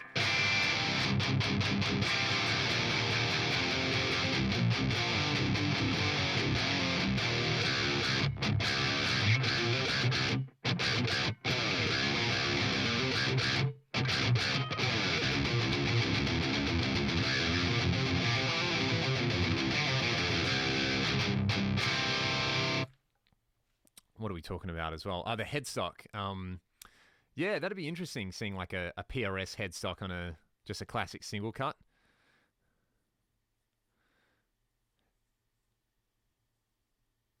What about cleans? Is it worth the upgrade? All right. I really, really like the clean sounds on this. And I found it a lot easier to get a usable clean sound with the 3 than with the AX8. And definitely with than the old Ultra. The edge breakup stuff's really, really, really nice. So this is a JTM 45. It's probably my favorite clean amp in here.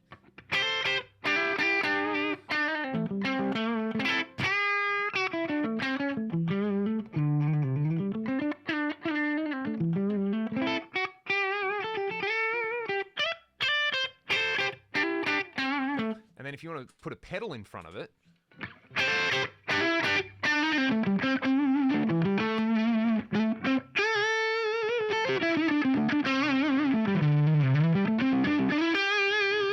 and I think the drives do sound a lot better as well. But if you want super pristine cleans, I've got here we go. You've got like the Mesa Mark IV clean. Oh, that's definitely not it. This one.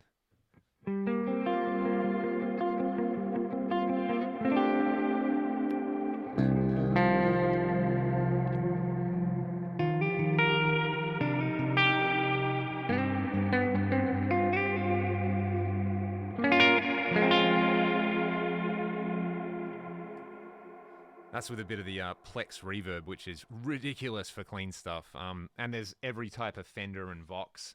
Actually, I really like I like the Blues Junior a lot in this. Let's see. Let's bring that up with a Strat. Let me grab a Strat.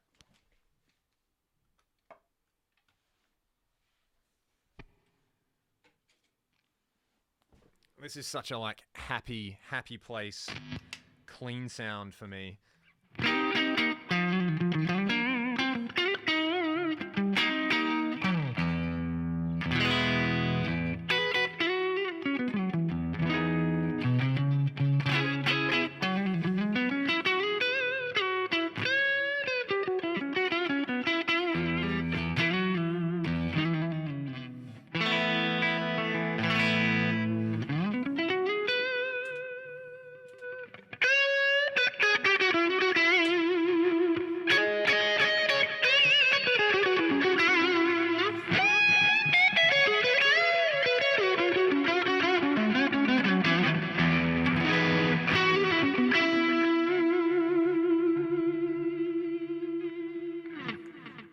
So yeah, there's a couple of absolute pearlers for clean amps in there. My first preset creation was a super reverb. Oh, that's a good one actually. I think I've got a Fender's preset here. Let's see. Here we go. Cool. So this is, what's this one? Deluxe Reverb. I'm a bit out of tune, but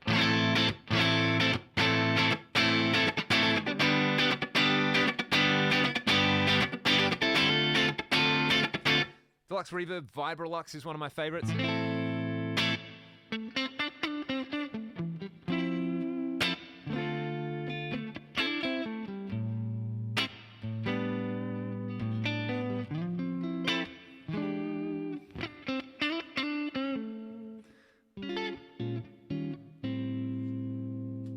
Princeton. That's just kind of a pretty neutral clean, and I love the tweed as well.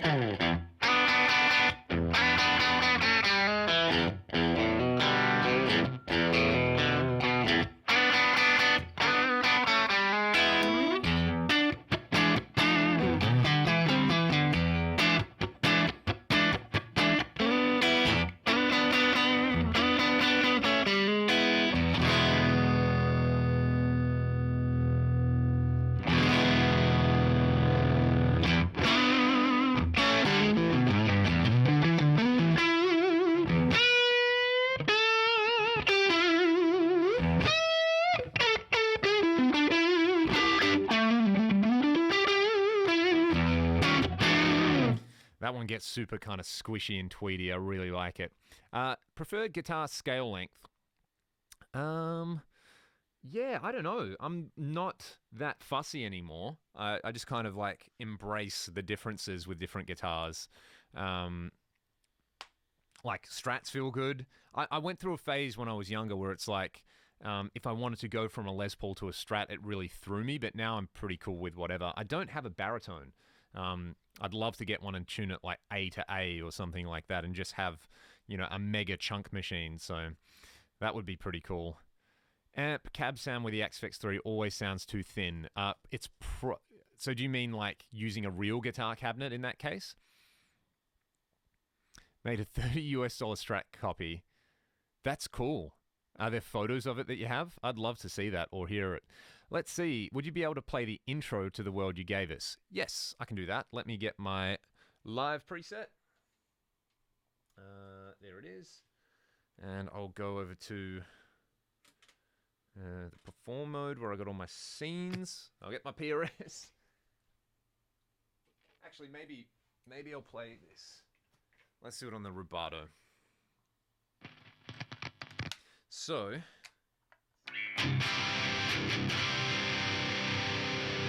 let's turn the level up a little bit on that guy.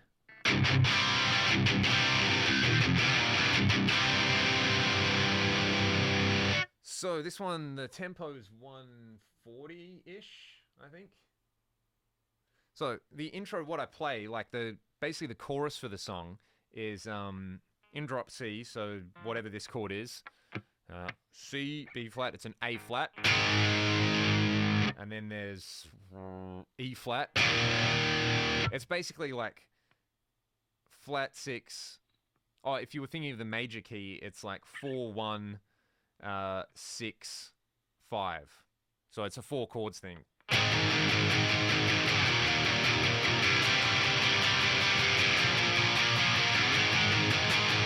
And for the intro, it's the same chords played as little... with this dotted 8th note delay thing, so... where would it be? It would be here.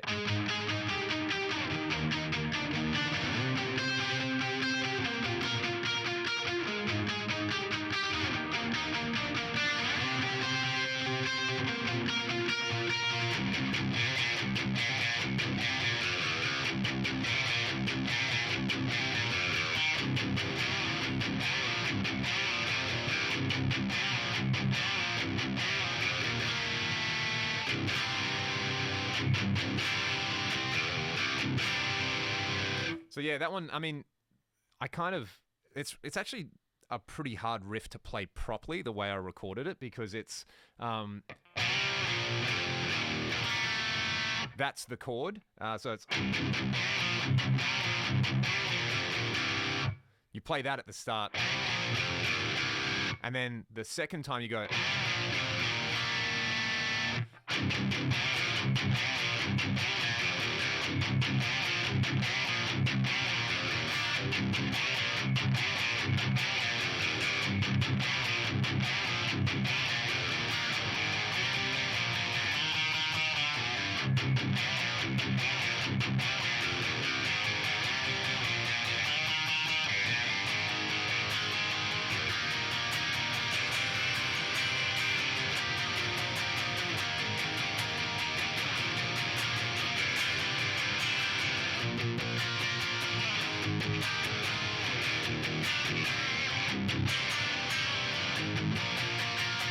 And then the bridge is really fun because it's this chord.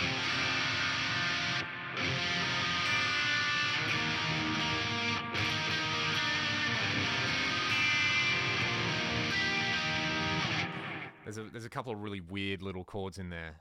Break You is lots of fun. Probably better with the Atomica than the Recto. So let's do that one.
So yeah, a bit of Break You. Live sound straight to desk, and we use in-ear monitors. Did somebody say it sounds like Red Beach? Man, that was totally my inspiration for Break You. What is it? You are the saint, I am the sinner. I think I was learning that song, or trying to learn it, and I didn't figure it out properly, and I kind of wrote Break You instead. And there was Lay It Down. That was the other song I was kind of vibing off a lot.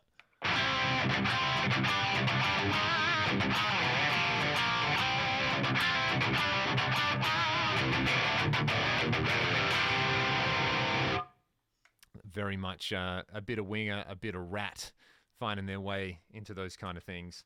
And obviously with the lead tone as well, like a lot of that kind of 80s stuff. What was I going to say? I feel like I missed part of the chat. Oh yeah, and exactly what Ron John is saying. Like, if you wanted to run a cab and a full range monitor and go to front of house and use in-ears, you got 4 ins and outs, so you could actually do all of them and have one preset set up that can do any of them at any one time. So I'm lazy and I go straight to front of house and use the in-ears. I actually live in Perth, not Sydney, so it's kind of like an extra 4 or 5 hours by plane.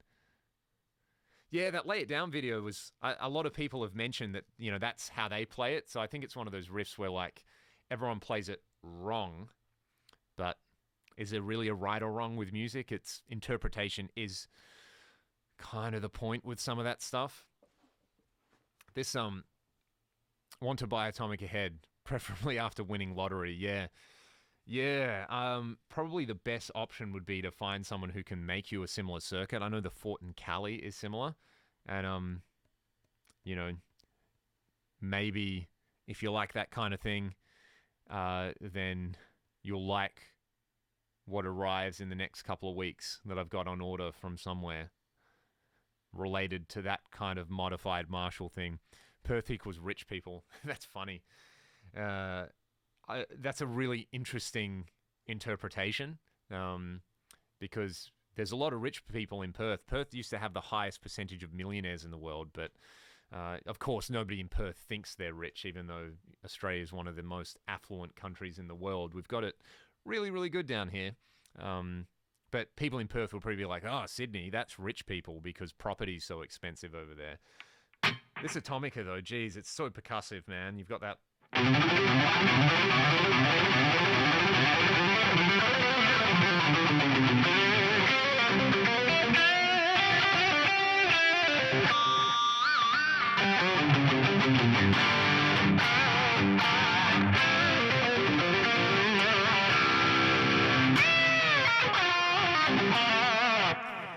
Make effects box packs and sell them. What if I just try to make them and give them to you guys?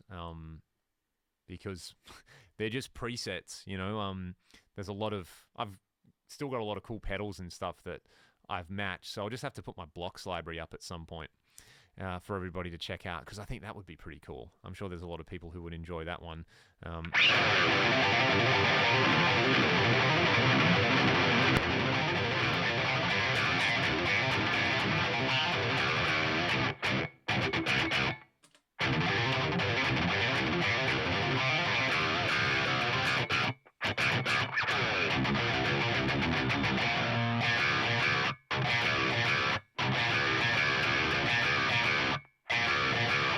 Oh, Vito, man. Oof. I have a lot of respect for that guy, for basically being able to step away from the circus. Am I tracking the delivery? It's not quite ready to ship yet, but it'll be pretty awesome. Did you guys see Ben Eller's video with Little Fighter and the lead from that? That was really cool. I'm glad to see Vito get some love in the internet age, because he was like, out of all those guys, I think he kind of did the coolest thing with the take EVH and take it to the next step. Like he was like Eddie Van Halen Mark II, you know? He had such a great style. Everyone can be a millionaire, just depends what currency you're using. Yeah, exactly.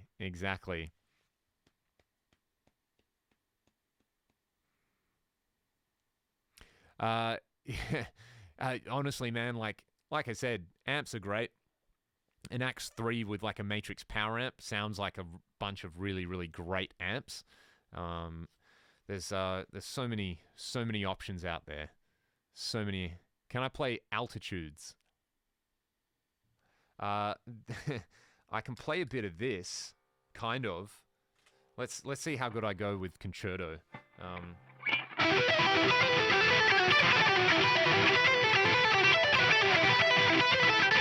Oof.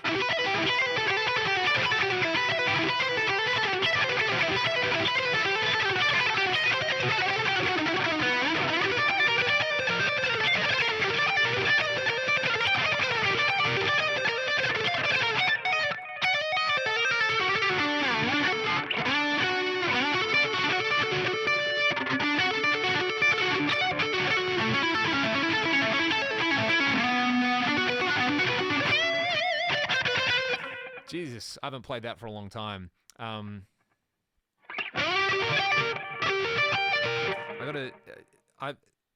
For sweep picking, it's like a thing where I have to spend a bit of time to basically feel really relaxed doing it. It's about sort of not trying. That's the point.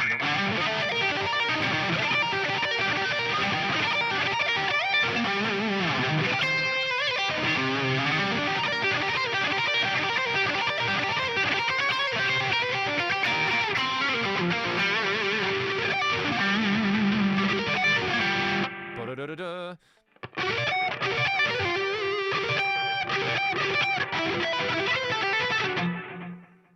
This is a sharp pick. It's not the pick, it's the player.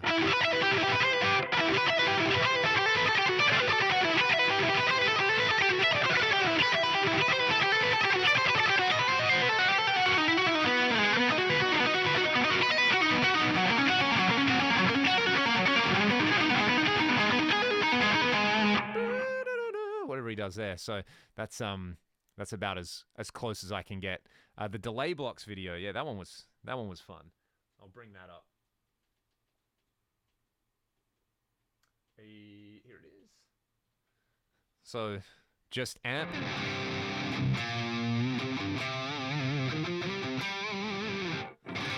Did you say Tears of Sahara?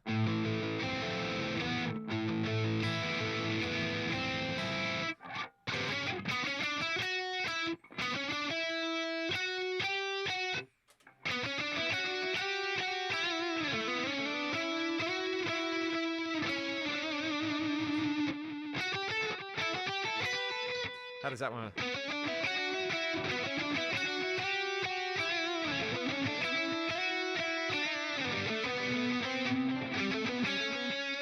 Da da da da da da da da da da da da da da da da.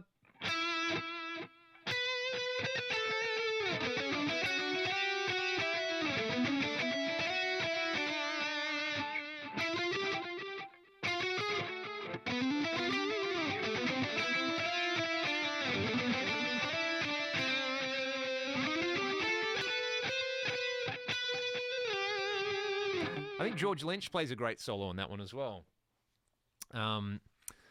Let's see.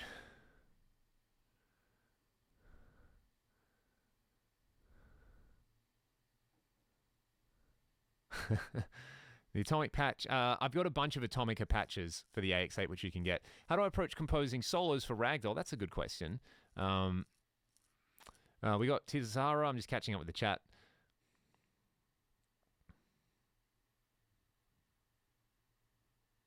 Northlane just played. Man, they're a very, very good band. Their new album's really interesting too. It's like EDM gent. Let's see. Into the band Ghost, yeah. Yeah, I haven't really done any Ghost stuff. It sounds like there's a lot of layered stuff in there, like really low gain amps, but multi-tracked, which I would not be surprised if that's how they got to the tone. Composing a solo for Ragdoll, a lot of the time, it's funny because if I'm just sitting here doing this kind of stuff, you know, I'll go to this kind of delay thing here.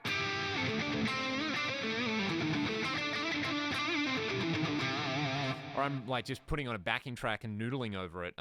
I find that a lot easier to play guitar solos than writing stuff for my own songs because it should be a song within a song in my opinion. So with the latest single we did, Rust, I'll run you through that solo. So the section coming up to it is this like Phrygian dominant thing.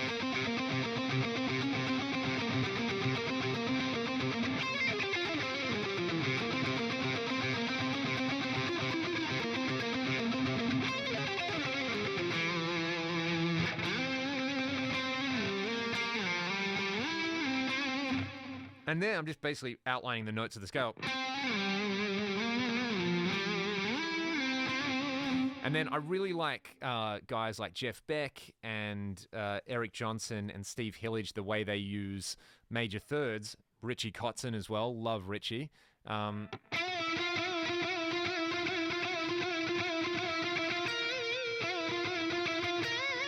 getting that...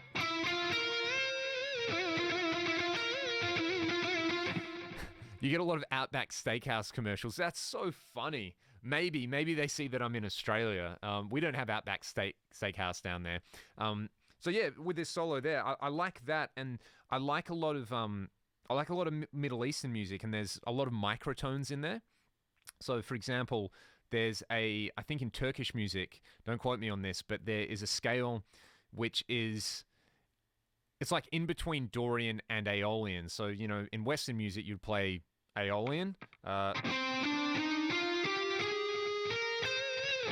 natural minor, and then Dorian would have a perfect sixth.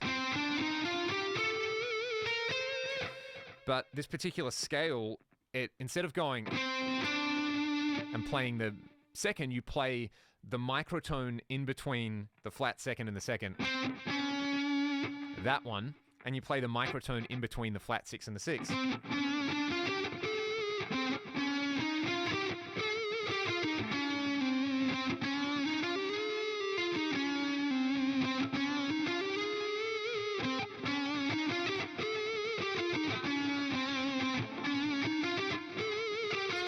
So I was thinking about that kind of stuff with this song. So there's a, and that's where this lick comes in, which is, I guess it's kind of like a diminished scale.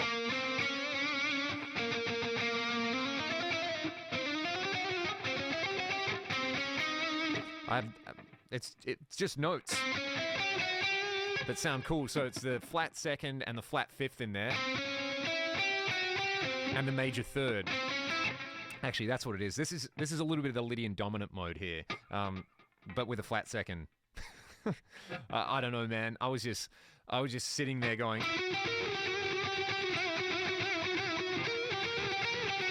playing this exotic stuff, and I kind of came up with. And there's a little.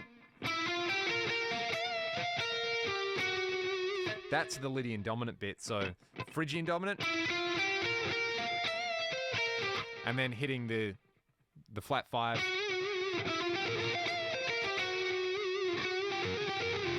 Or you could just look at it as chromaticism, as you said there. Yeah. So, and then there's a diminished seventh idea, and then a dominant seventh idea. So they're all just kind of like licks, essentially. But I was definitely thinking the whole time of that.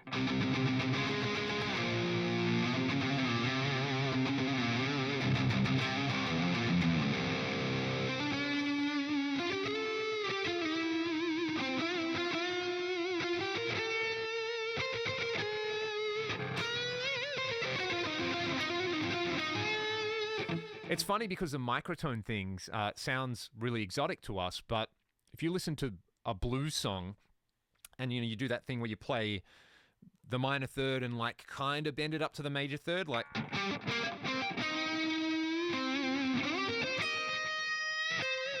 that, where you're pulling the minor third up, that's a microtonal thing.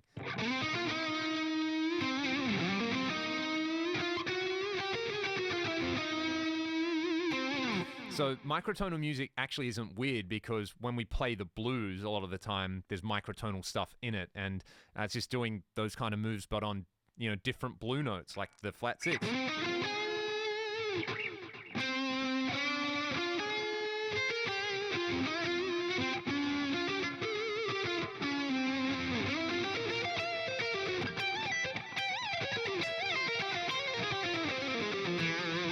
So yeah, with that solo, it's like it had this Phrygian dominant tonality, so I wanted to milk as much of that stuff out of it as possible. Man, I've been, if you've seen Fuse, David Fusinski, he's got a microtonal neck, and I was watching one of his videos a while ago. It turned me on to this kind of stuff, and I was like, oh, I need a microtonal neck. And I was like, no, you can just bend.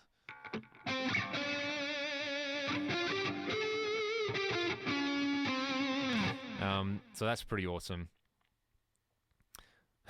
Oh, believe me, I have no mastery of microtones. I just try to play them. I have a little sitar style thing, one of the Dan Electros, which is pretty awesome. This guitar is all someone asked. I think I need to sell some stuff and buy one of these because it's just ridiculous. It's so cool. The fact that it's so durable as well, I think would come in really, really handy for touring. All right. Let's see. What was I going to do? Ah, yes. That's right. There we go. Bunch of guitars going clunk, clunk. So yeah, I've got this Dan Electro thing. You know what? I had a moment the other day. I was listening to some Van Halen, and I didn't realize that the solo in Ain't Talking About Love has a choral sitar on it.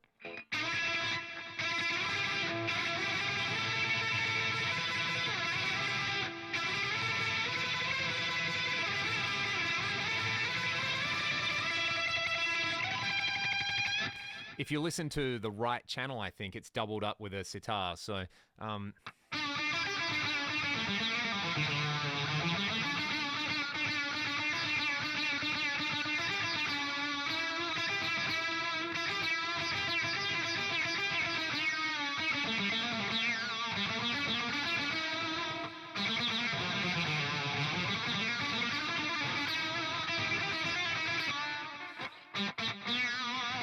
So how would we do that?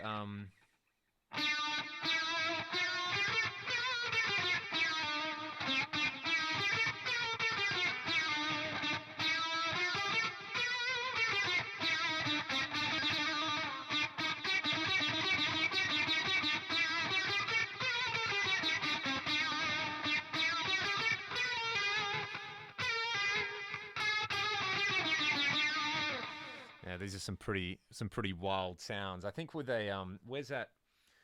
I'm playing in mono at the moment, so it's not going to make a huge difference. I'll go to a clean sound, which is where this really comes to life. This is the one I want, and I want scene. Yeah.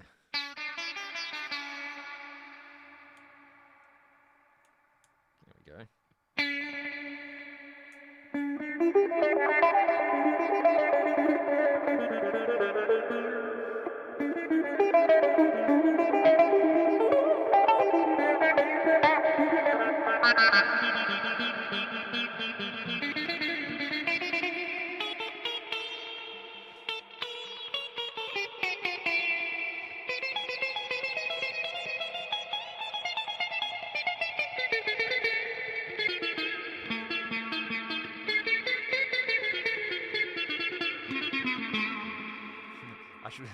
I'll play the solo from Rust on the sitar.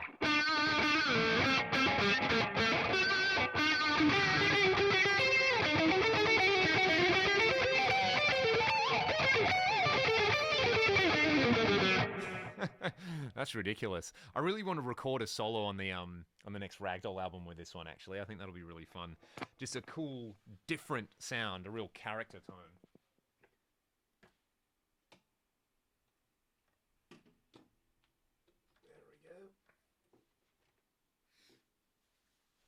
Let's see, guitars. What did I have plugged in before? I had the Carbon, I had the Rubato.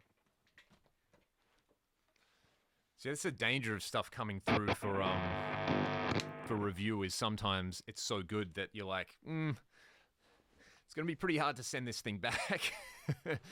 Wherever I may roam, of course. Let's see. The sympathetic strings on that make it sound really twangy, but it also has like a buzz bridge on it. So, yeah. Would love to see your take with tube amp and cab or better. Okay, yeah, that'd be interesting. I think that's a good idea. No worries. Thanks, Andre. Thanks for weighing in, man. Playing one on the sitar, that'd be great. God, this is light. This is awesome. I'll just give it a quick tune. The tuning stability on this is really nice as well. Like, there's no truss rod because you don't need one. You can play the crap out of it.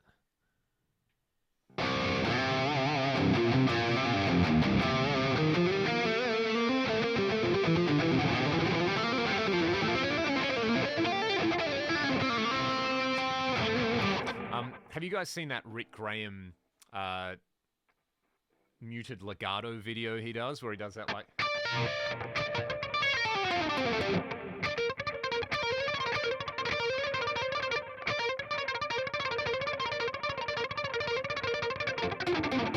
That's been haunting my dreams. I think he does it on that Jason Richardson song. So that's been fun to practice. Do you think three-way monitors will be better than two-way? I don't know, to be honest. The idea being, I guess, that with a three-way monitor, you'd have like a dedicated kind of mid-range driver. I personally probably wouldn't bother because I like, you know, most of the stuff that I do is guitar-based stuff, or I'm, you know, just mixing demos that I've made at home. So in that case, just having stereo is absolutely fine for me. And I haven't tried the three-way stuff either, so I'm probably not a very good not a very good person to ask. If you can find a place where you can actually like shoot them out, go to a place where you can try different monitors, do that, because then that is really, really gonna help you make up your mind for what's right with you. Yeah, Rick Graham's not of this earth, man. Like, an English bloke wearing Adidas playing like that should not be a thing. But it is. He's so good. There's another lick, or like an arpeggio thing of his.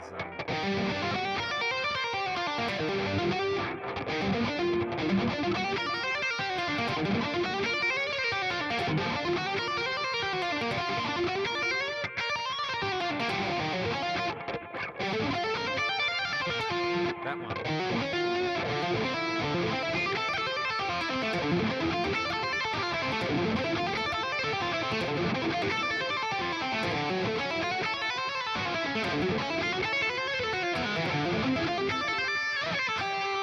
Yeah, unbelievable. Unbelievable. Really, really good stuff. Another great guy to check out, I've been watching his videos recently and his channel's been like blowing up. Have you guys seen Bradley Hall? He's the guy who did the like Megadeth solos but in reverse. He's got some mad sweeping chops. Just mad all-round chops. He's great. Yeah, he really deserves to have a channel with like a bazillion subscribers because all his stuff, he's clearly got a sense of humor too, which I'm a big fan of. But he's got a lot of great stuff on sweep picking and general stuff like that, which will absolutely kick your butt. He's so clean, so annoying.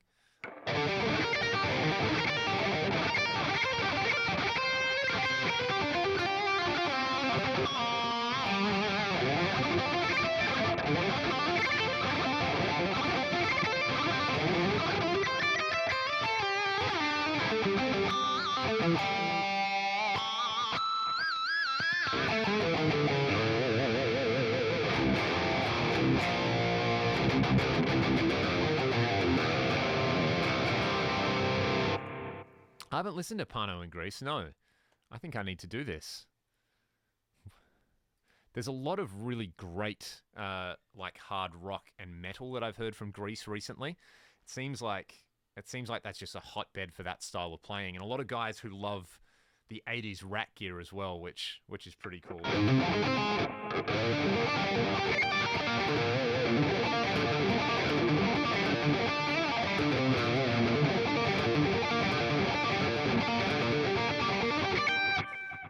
One really cool thing about Drop C is you can do these arpeggios like...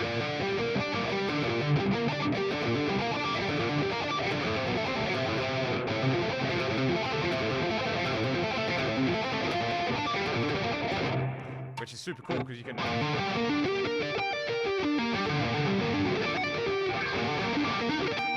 which I've been playing around with and...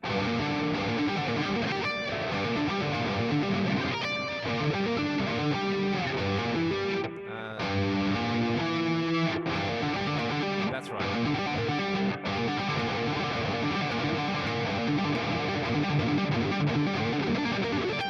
And that kind of thing happening. Not very clean. Oh, hang on. Does he play a Malmsteen Strat? Are we thinking of the same guy? I think I might know who you mean.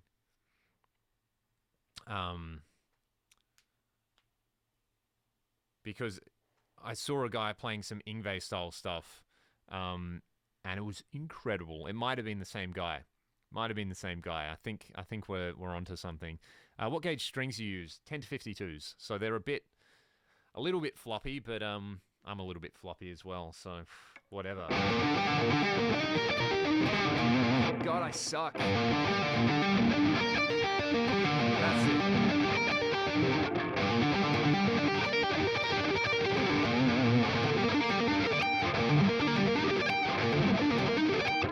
Yeah, arpeggios are cool. He buys Yngwie's personal guitars. That's cool. Really cool.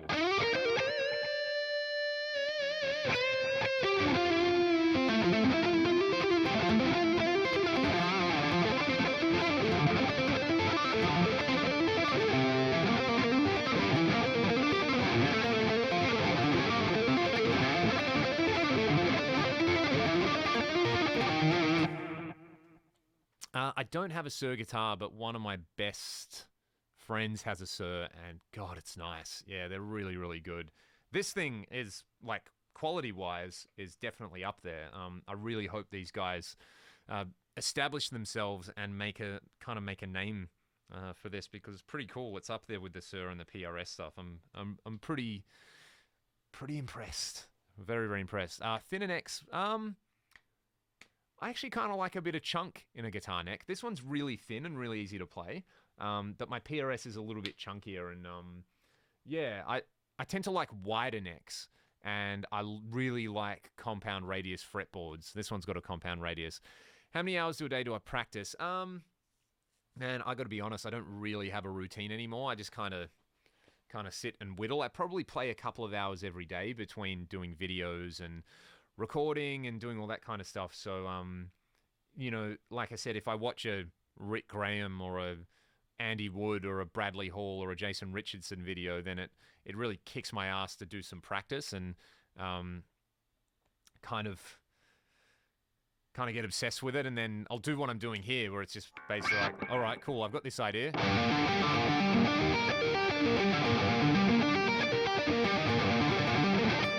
And I might play that for half an hour on and off, and then, yeah, straight 16, that's pretty cool. The flatter the better for me, so, because I love doing...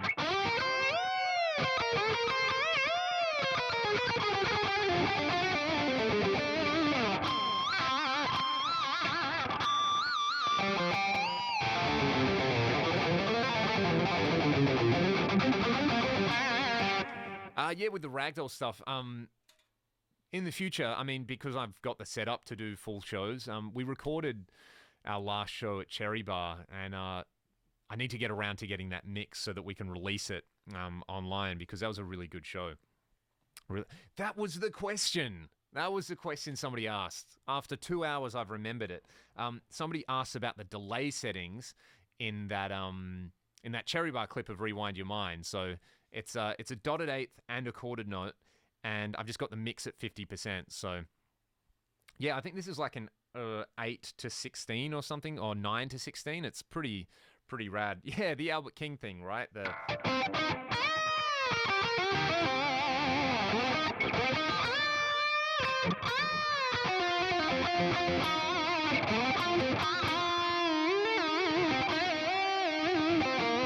Or the Jeff Beck thing that...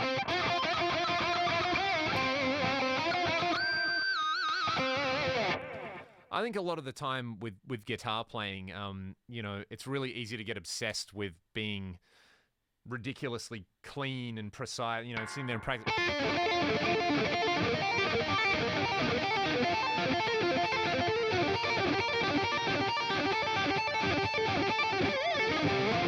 All that kind of stuff. You know, if you watch, like I said, Rick Graham or Jason Richardson, and there's a whole bunch of other players who, they just have these unbelievably refined techniques. And you kind of have to, Tom Quayle's another guy, you have to put in so much work to get that and be crap at it, and then put in so much more work just to be really good at it. But most of the time, when you hear guitar in a song, you want to hear like cool stuff, you know, you want to hear like character stuff, like...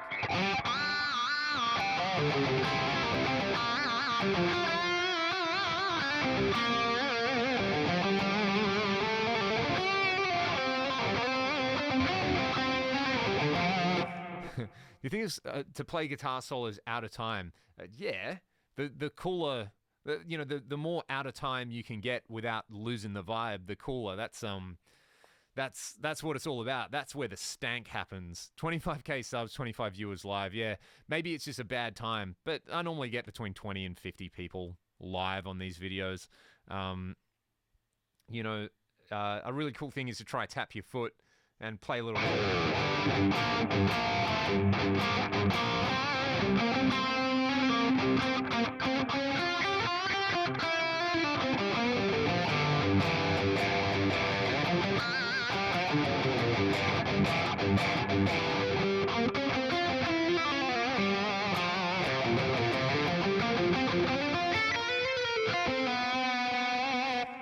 How like ridiculous and like behind you can get, and then bring it back in.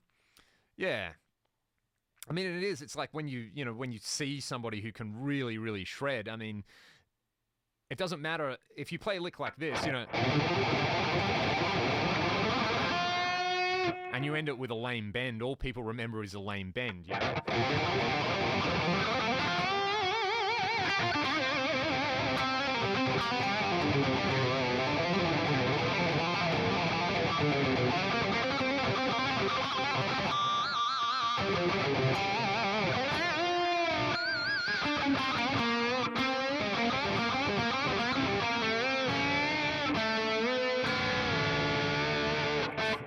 That's a really hard one.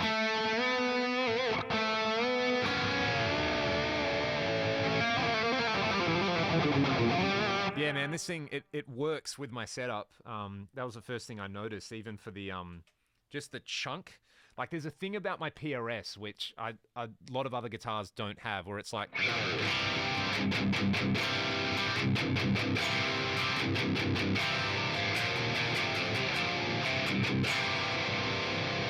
exactly what I was going to do. So there's that, and then let's hear the big dog.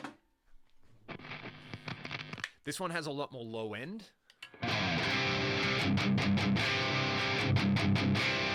It's not as bright, so there's a, you know, they kind of, it would, I have a feeling that it would be sick to track a rhythm with this, and then overdub it through the same amp with that, because this has a real low mid focus and that's got like a high mid focus. Yeah, that was like a Randy Rhoads lick. Yeah, man, that stuff's pretty baked into my DNA.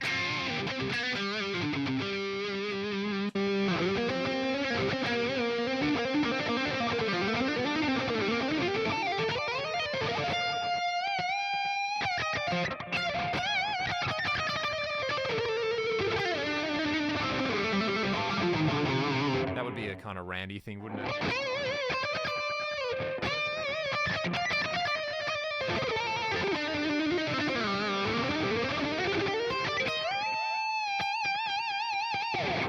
God, he was a good player.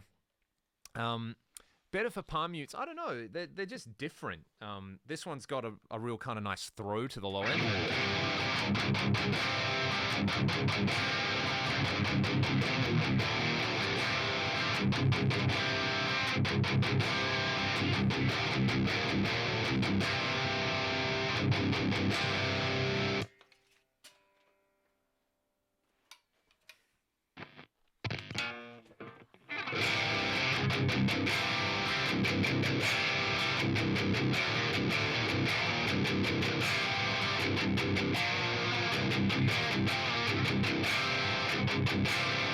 You can hear there, it's pretty different, right?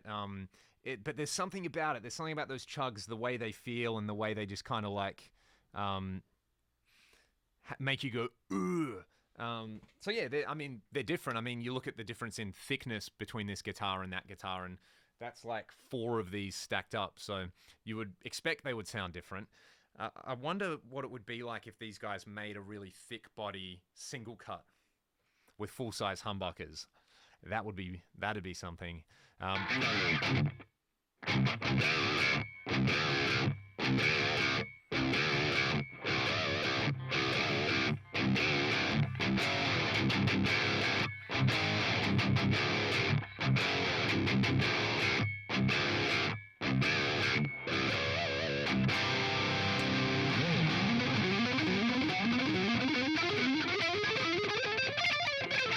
Me. Give me cheats, please.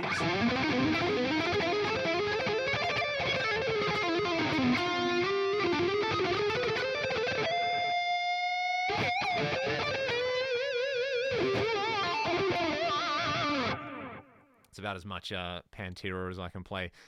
This, off the top of my head, I forget the pickups. They're mini humbuckers, which is pretty cool.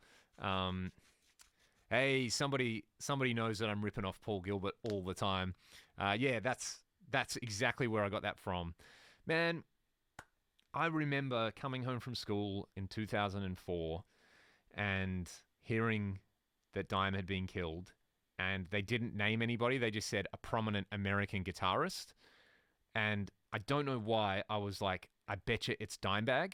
And then, yeah, when it came out, it was like, I couldn't believe it, because he was like one of those people. It seemed like out of all the guitar magazines, every couple of months there would be something about Dime, or Dime would have a column, and you know, he just seemed like such a dude. And I've met Vinny a few times, and he was such a lovely guy as well. Yeah, I mean, imagine Dimebag streaming live on YouTube, how entertaining that would be. Like, if you know, or if you've seen Zakk Wylde's Instagram, imagine Dimebag's Instagram, how fun it would be. Wow, Pantera and Skid Row, that would have been a sick tour, man. Holy crap. But I love that stuff he did.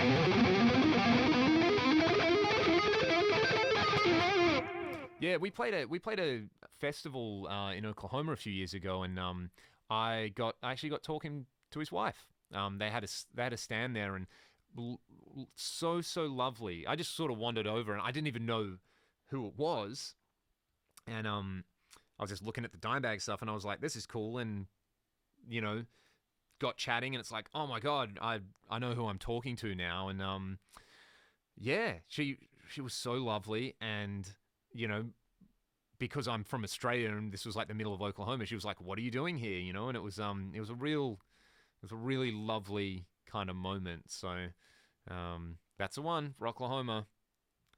Dimebag's lessons on TV where he's on the bus. Yeah, that's so good, man. So good.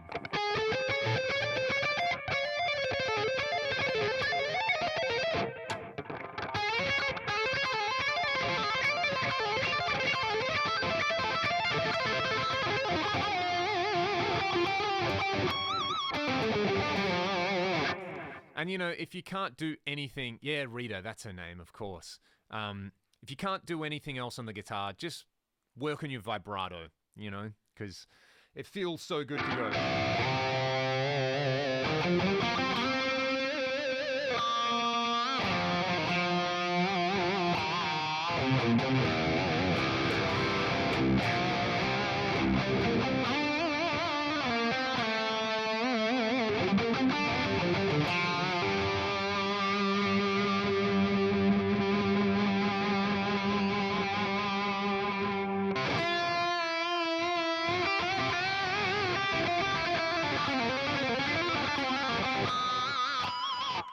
I reckon you might be the only one here from Sweden. Maybe nobody else has woken up yet. Sweden's another place I'd love to go to. I've been to Denmark, and I've looked at that road that has a sign which says like Sweden this way, and didn't get a chance. Didn't have enough time while we were there.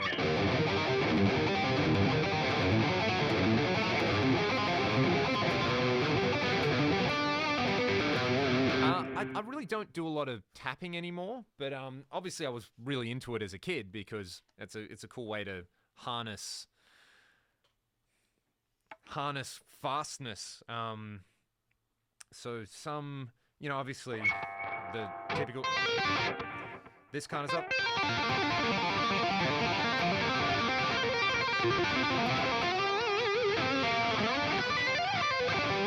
There's the solo in Rewind Your Mind. I do a tap note.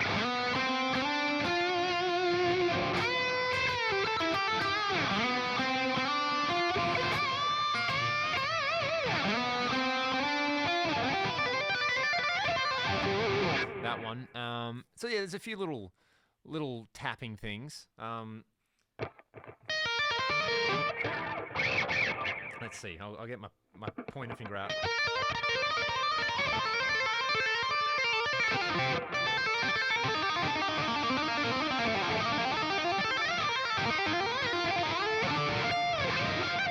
There's a Red Beach style thing that...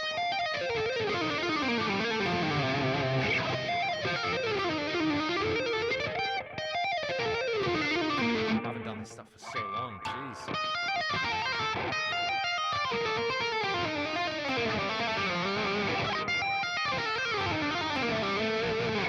Crap.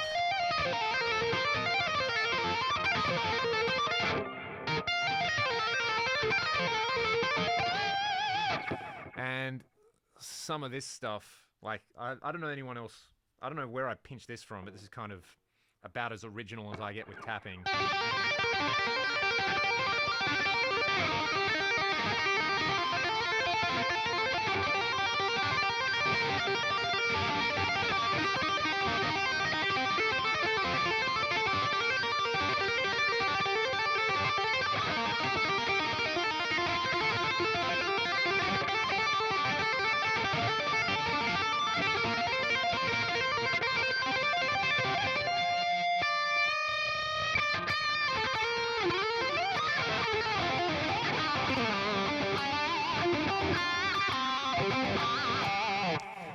know. I'm from Finland. Hey, awesome. We have some Scandinavians in here. This is excellent. I just always default to wanting to hear Yngwie Malmsteen's "I'm a Viking," which is one of the most ridiculous songs ever written. Coffee with Ola and Leon. That would be really, really interesting. That would be really fun. The whole video would just be us going, "How cool is this?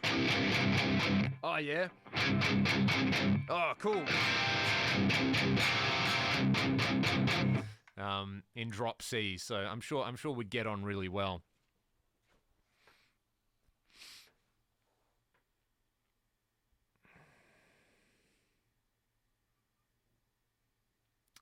How many Axe Ultras and 2s do you think Misha sold? Conversely, how many 3s do you think you've sold? And at what point would Cliff cut you a finder's fee? It's funny, when I did Axe Fest, I got chatting to Matt, and we had this conversation about like who are the people that move the most units, and he said that for a long time it was Misha and Tosin were probably the people driving a lot of people there, and obviously now Tosin doesn't. From what I understand, I don't think he's using an Axe Effects that much anymore. He's got his thing he's doing with his distortion pedals and his guitars, and he's very much he's kind of like the modern Eddie Van Halen with signature gear, right? Like he's got a lot of his own stuff going on. And same as Misha, like, you know, that's so awesome that these are guys who pretty much were internet forum guys at like the 7-string forum, and now they're businessmen killing it. And yeah, it seems to be that probably Misha sold so many of them, I would imagine. Who else did Matt mention was somebody who's moved a lot of them? Obviously Metallica are using them now, so I'm sure a lot of people come to it because of Metallica. Yeah, it's always really cool to hear that people picked up a 3 because they watch my videos. Like, that pretty much blows my mind, you know? So I'm sure there's a bunch of people watching this who might have seen the 3 on here and gone and pick one up, in which case I'm just stoked that people have a piece of gear that they love. Same thing, I'm sure a lot of people who watched the Marshall DSL video that I did went out and bought one, and it made them really happy because it's a great amp.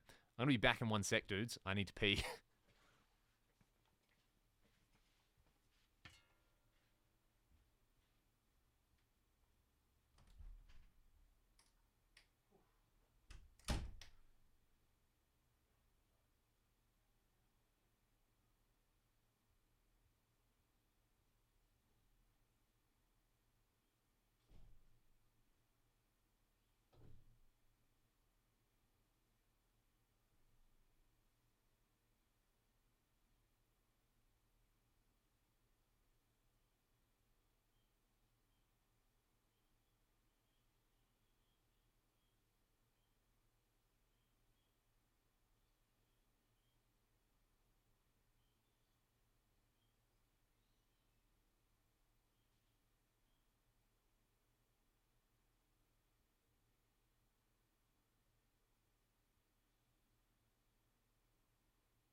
Axe Effects, XL Plus, electric violin and cello. That's sick.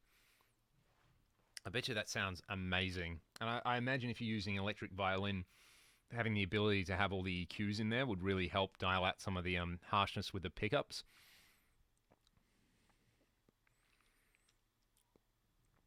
That's awesome, man. You bought a 3 twice. How good was that sustained, by the way?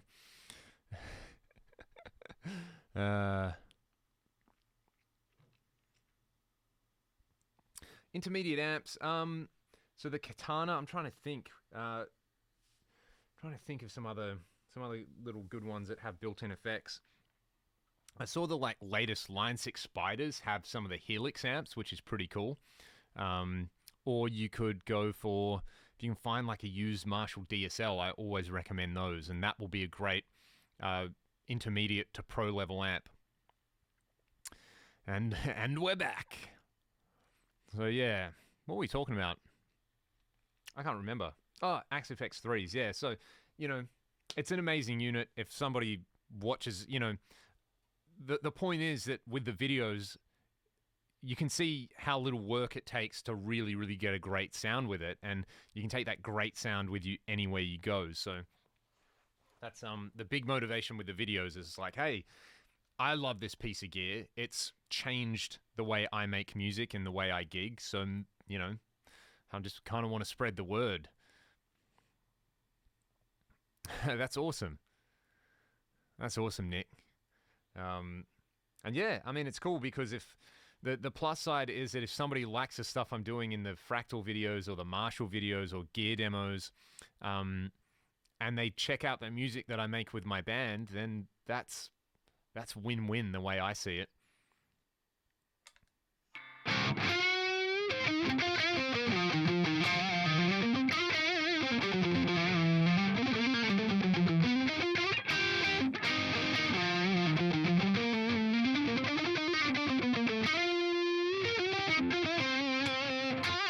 Oh yeah, the Black Star stuff. There are a lot of options out there.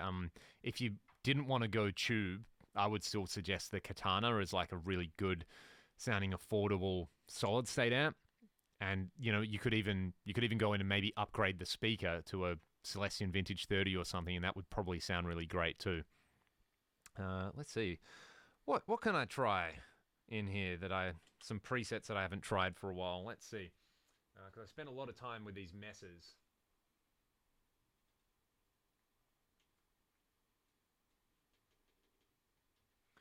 This is one of my favorite presets. This is actually this is another Matt Picone preset. It's an Echoplex one. Check this out.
Stuff.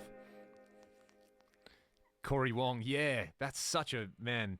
That guy's playing. Him and who's the other guy? Mark Lettieri. So funky, unbelievable stuff.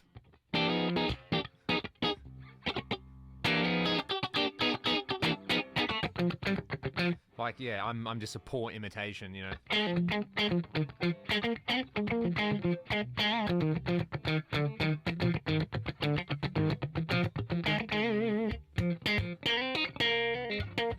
The way Corey Wong picks and it sounds like slap bass, yay. Haven't had a chance to check out the Boss OD200 yet. Pretty excited because it'll be interesting to see how it stacks up drive-wise to some real drive pedals. Yeah, the guitar. There's a thing with the panning with this that I haven't sorted out. This is the first live stream I've done using my interface, so I think there's only guitar on one side and voice on the other side. So I apologize about that. It would be cool if YouTube would just do me the favor of summing it all to mono, but I haven't figured out how to do that. It does kind of sound like Foles, doesn't it? Those old school Echoplex things. Man, there's so much cool funk stuff and like 90s R&B stuff as well, which is so awesome. Like, Mark Morrison, Return of the Mac. I'll get a Strat because I need that absolute funkiness. I'll grab the YJM.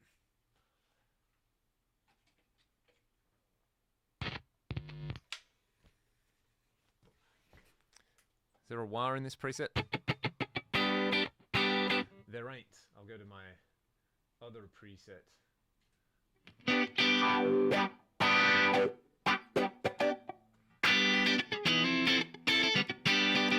Let's see. Let's record this.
Yada yada, that kind of stuff.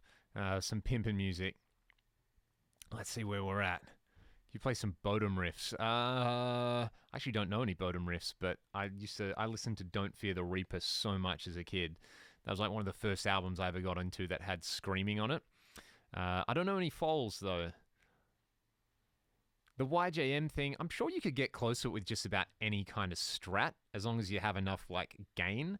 Because he does use a lot of gain. He's got those really low output pickups, and the nice thing about it is they stay pretty clear when you run them with a lot of gain. Where's me Marshall preset? Here we go. I think there's probably some kind of stupid high gain scene in here. Maybe this one.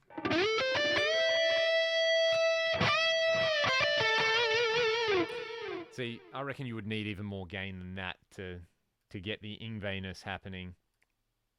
Let's see, let's turn this up even more. Maybe I'll put a pedal in front of it.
Or maybe he plays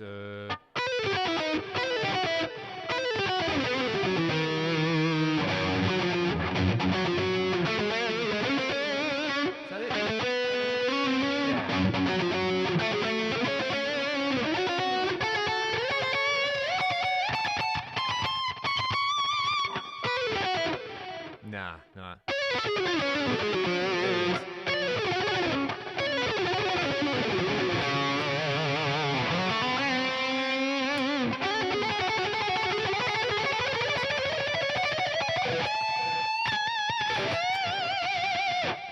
I don't know, something like that. It's actually kind of hard to play that stuff with a scallop neck, which apparently it was meant to be easier, but that's news to me.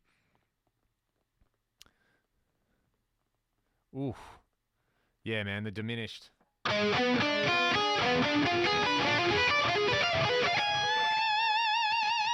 That's where it's at. The best thing about Yngwie is just his vibrato, man. He's got such a great vibrato. Ever get to use an EQ as an overdrive? Yeah, big time. I almost kind of prefer that as a front end boost. You know, if you've got, I'll grab one of my other guitars.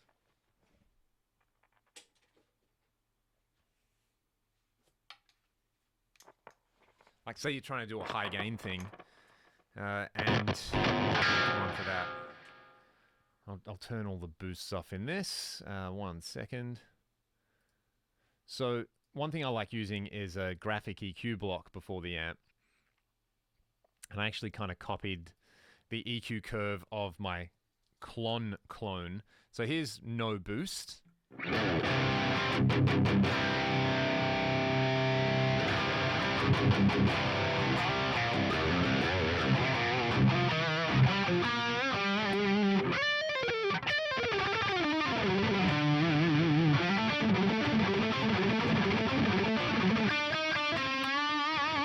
And you can hear when you kick it on, you get, it doesn't mess with the underlying tone. It just gives you more of what you like with a clean boost like that. So yeah, I'm a big fan. Shows how to dial in the Randy Rhoads tribute CD tone. I reckon, oh, I'm not going to try that right now. You'd need, with the 3, I reckon one of the, like the 1970 Plexi, and then use the Distortion Plus in front of it, and then use, the really hard thing would be getting the right cab IR. I think Randy used EVs, or maybe something else. No, he used Ultex, didn't he? So, I think so. So, trying to find like a good Ultec IR would probably be the way to do it. Or you could tone match, you know, the riff from I Don't Know, you just hear.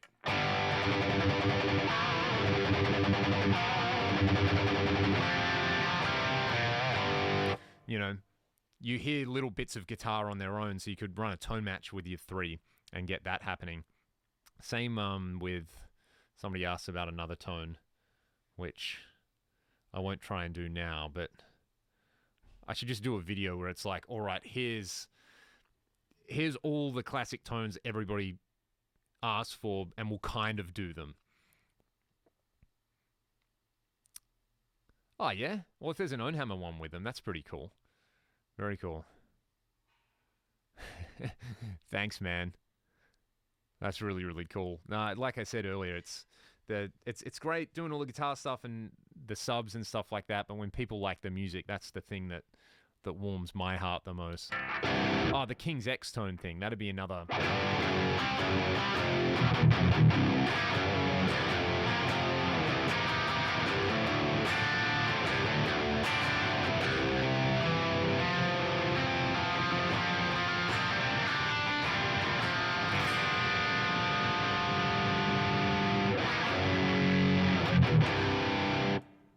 Some kind of rectifier. Man, Ty Tabor, what a player. I'd still really like to find a way to nail that Lab Series sound that he had going on the first couple of albums, because that's such a tone, you know, that's such an iconic, famous tone, and then Dogman's just crushing. Absolutely crushing. Yeah, that's rad. This guitar sounds so good.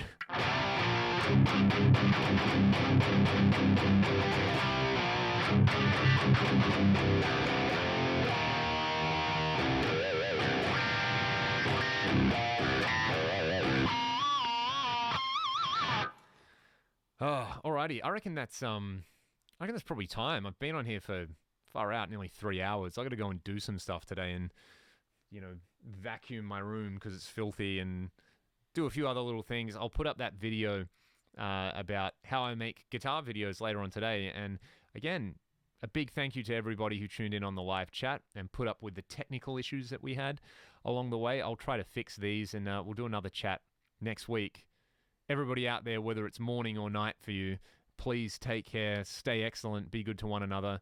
Thanks for subscribing, and yeah, I'll see you guys around. Cheers.